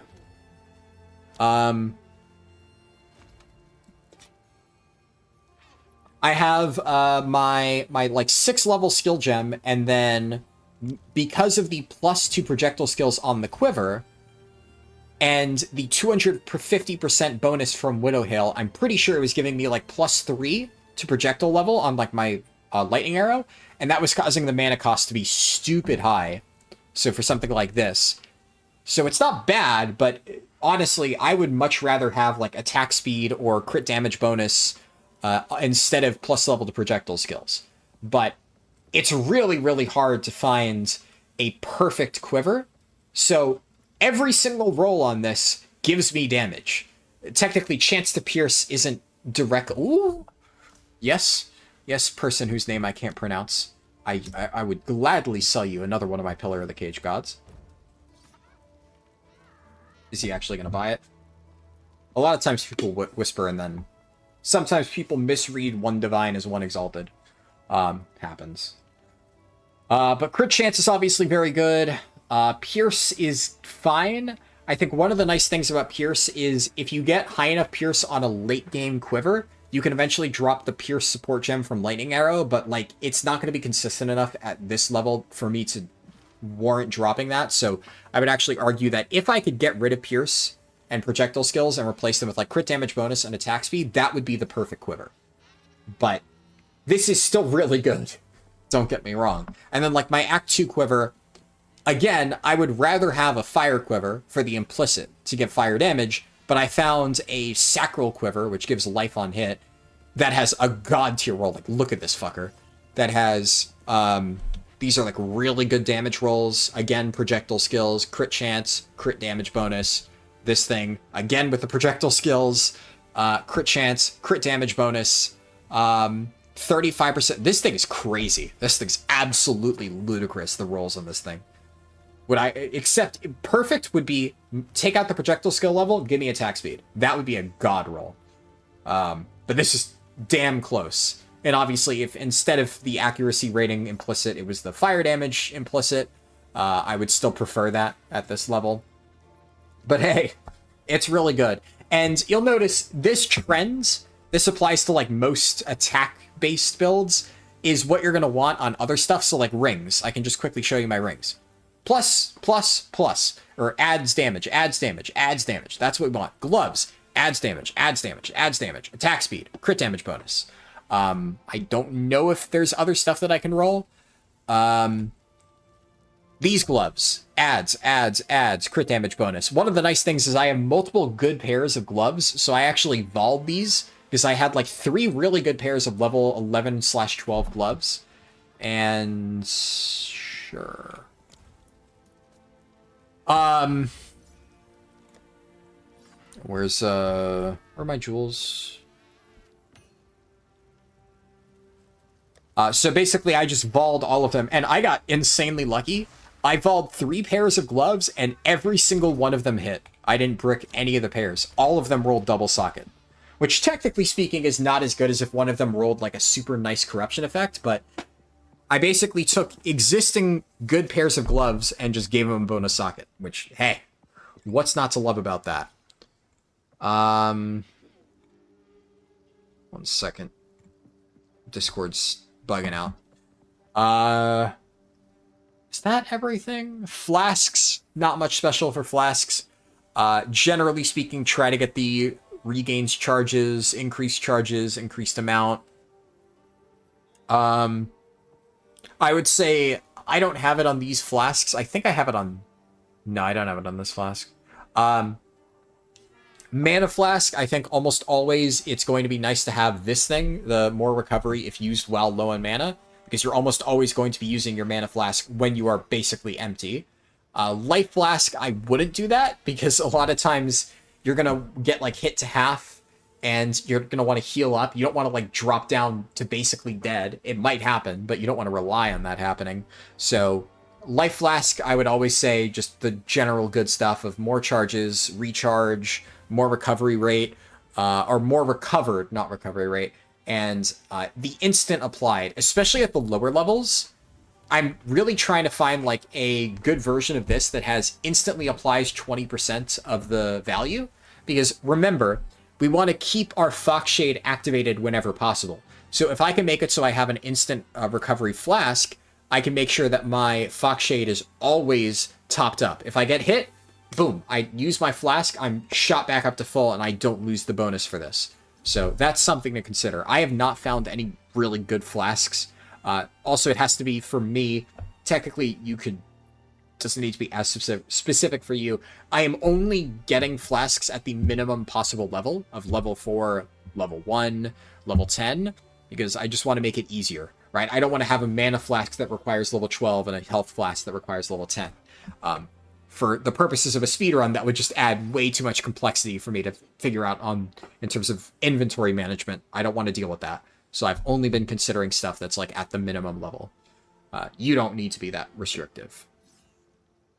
What else? Rings, same thing. Plus damage. I think I already talked about that.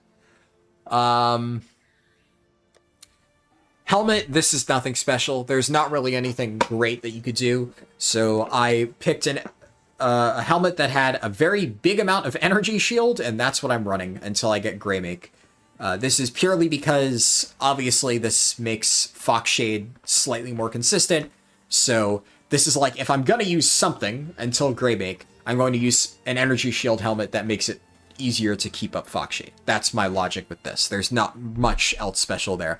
Honestly, you could just throw whatever you want in the helm slot until Greymake, and it doesn't matter. Necklaces...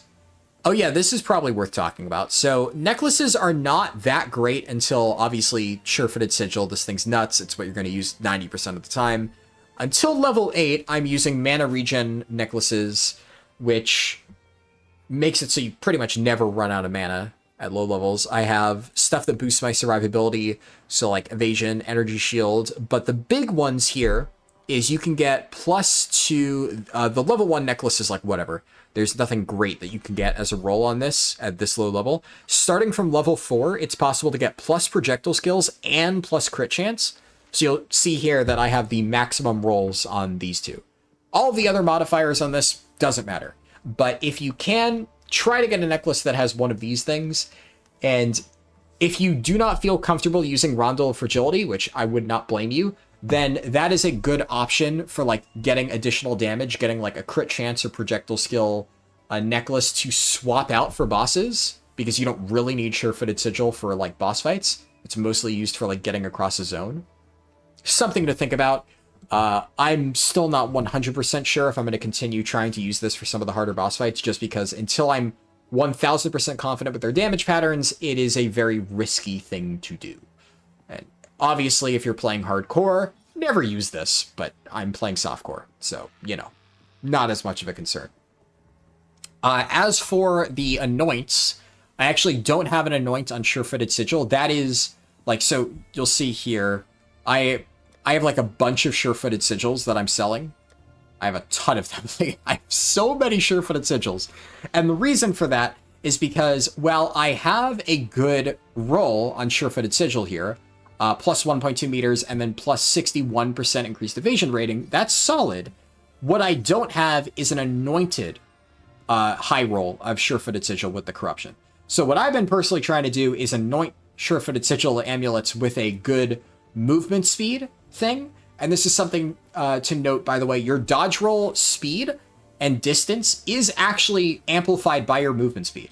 So if you take off all your movement speed gear and dodge roll, it will be much weaker. Which is one of the reasons why Sure-Footed Sigil is so good. It scales off all your other movement speed stuff.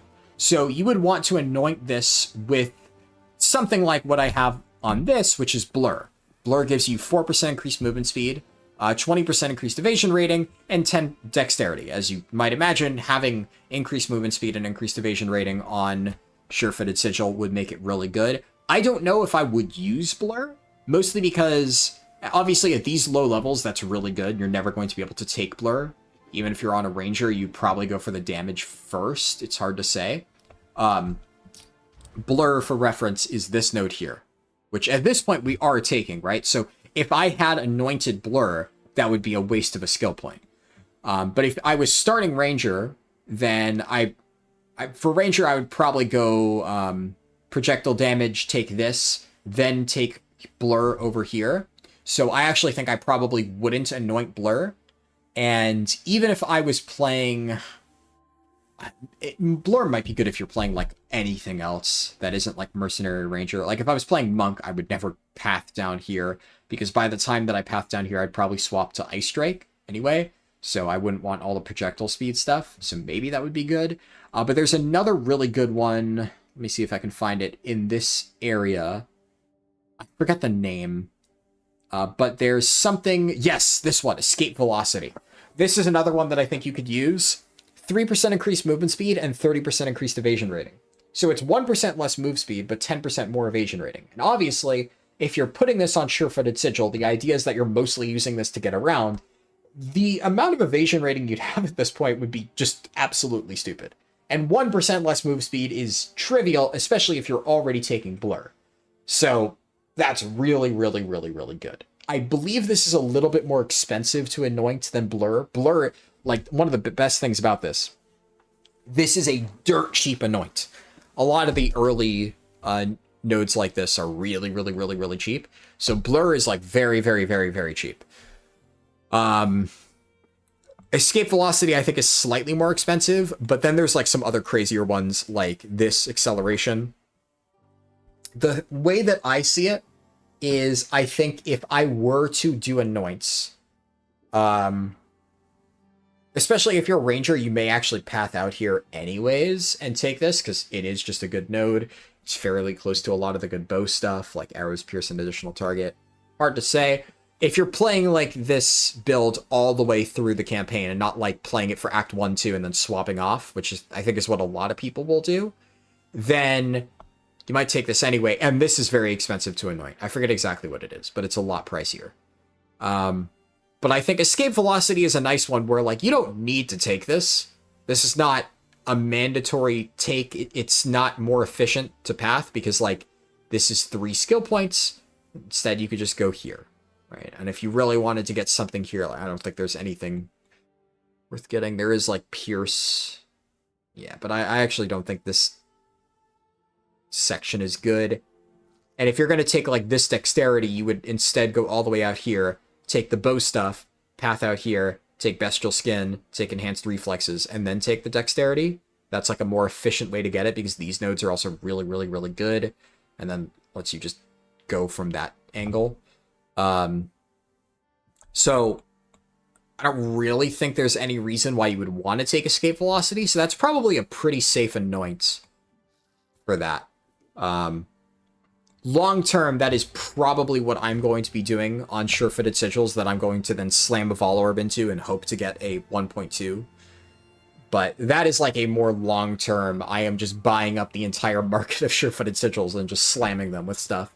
In the meantime, this is perfectly serviceable, and I am running Blur, because obviously if you are not playing Ranger, then you're never going to be taking this early on. Like, imagine if you're playing Sorcerer and you're running this. Well, you're never going to get Blur, so that's just good. Playing Monk, you're never going to get Blur, so having that as an anoint is pretty good. And I did not anoint this. I bought this one for 1 Divine, and you'll also notice they anointed defense modifiers, quality defense modifiers. I don't know what the fuck the person who built this thing was thinking, but while I did not choose this anoint, it's actually not bad. Overwhelming Strike is increased crit chance and increased crit damage bonus. It's a pretty good effect. This is like one of the better damage anoints. So that's why I was willing to spend 1 Divine on this thing, because it's a really good roll and it has a fairly good anoint already on it. Yes. I will gladly sell you that. Oh, he joined the party. He's actually going to buy it.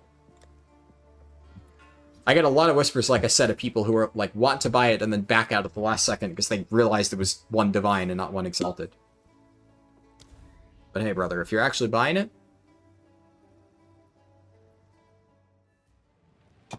I will travel to you. Oh yeah, am I going to make 2 Divine in this recording? Let's go. Which one is that? That's the 12%. Hell yeah. What am I up to now? 32 Divine? Love to see it. I need to get out of here because I think I'm on like Korean servers or something. Or Japanese. I don't want to be insensitive. I don't know which symbols are which. I'm sorry. It's not racist, I'm just ignorant. What was I saying? I think I've covered like basically everything. That is an exhaustive overview of all of my gear. I think I talked about all that stuff for literally an hour. So I hope you enjoyed listening to that. I hope you found it helpful, and I hope I actually covered everything. Because I talked a lot. I can't think of anything else. I guess on the note of Pillar of the Caged God, and you might be wondering, why am I sitting on 50 bajillion Pillars of the Caged God? Well, for one, people are underpricing this really badly. If you want to play this build, there's so many really good corruption effects. Like, increased elemental damage with attacks for very, very, very low levels is going to be better when you don't have as much stats. But also, 12%. Yeah, like this one. This is going to be better long term. So, Triple sockets or elemental damage at low levels for leveling builds is going to be better, but obviously if you have the 12% weapon damage per 5 strength, that's really nice. And a lot of people are selling any 3 of those corruptions, triple socket, elemental damage, and high weapon strength roll, for dirt cheap. Like, I literally bought one of these for 3 exalted orbs the other day and posted it for 1 divine. I don't know, man. You know, it's cheap. It's very cheap. And the reason why I'm buying so many of these is obviously it's good money. It's how I've made a lot of a lot of divine orbs, just flipping the stuff. But the main reason I've been seeking out Pillars of the Cage Gods in general is because this is another very effective leveling build. In fact, like, what I will probably do for testing purposes is I have this one that doesn't have any special roll, so it's like really cheap. I have it up here for 15 exalts and it hasn't sold in like forever. So before I use any of my ones that I'm flipping, which these would be like long-term use cases, I will probably do a test run at some point. I won't record like the first test run. If it goes well, I probably will do a run and record it.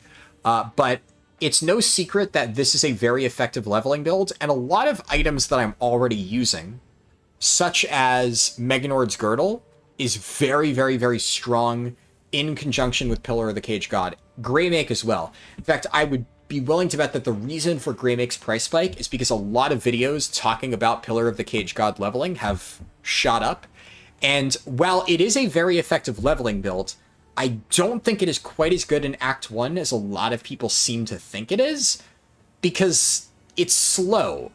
Like, yeah, you'll kill everything, but I also killed everything with this build, and I flew across the map. I watched a few videos of people leveling with this build, and they got, like, hour and a half, hour 20-minute times, which by no means bad, but I did it faster. So I don't know if anybody playing Pillar of the Cage God has gotten quite as fast Act 1 as I have. It's entirely possible. I would not be surprised if a perfectly optimized version of it did. But the problem is, to get the max value out of Pillar of the Cage God in terms of the damage, you need to have a lot of attribute stacking. And obviously, it's a lot harder to attribute stack in the early game. It's basically entirely carried by a really good Greymake, which is, like I said, the reason why I assume that the price of this has shot up, because builds have, or videos have popularized that build. But because most of my damage in this build is just tied to my Widowhail and my Quiver, I can afford to run shit like Wanderlust, Luminous Pace, Foxshade. Later on, I can take Thrillsteel, right? Which gives me movement speed. There's a helmet called Black Sun Helmet, I think, that Pillar of the Cage God builds run, and that gives you like a bunch of attributes, but obviously that means you now can't run Thrillsteel, which gives you more movement speed, and I honestly feel like this is better.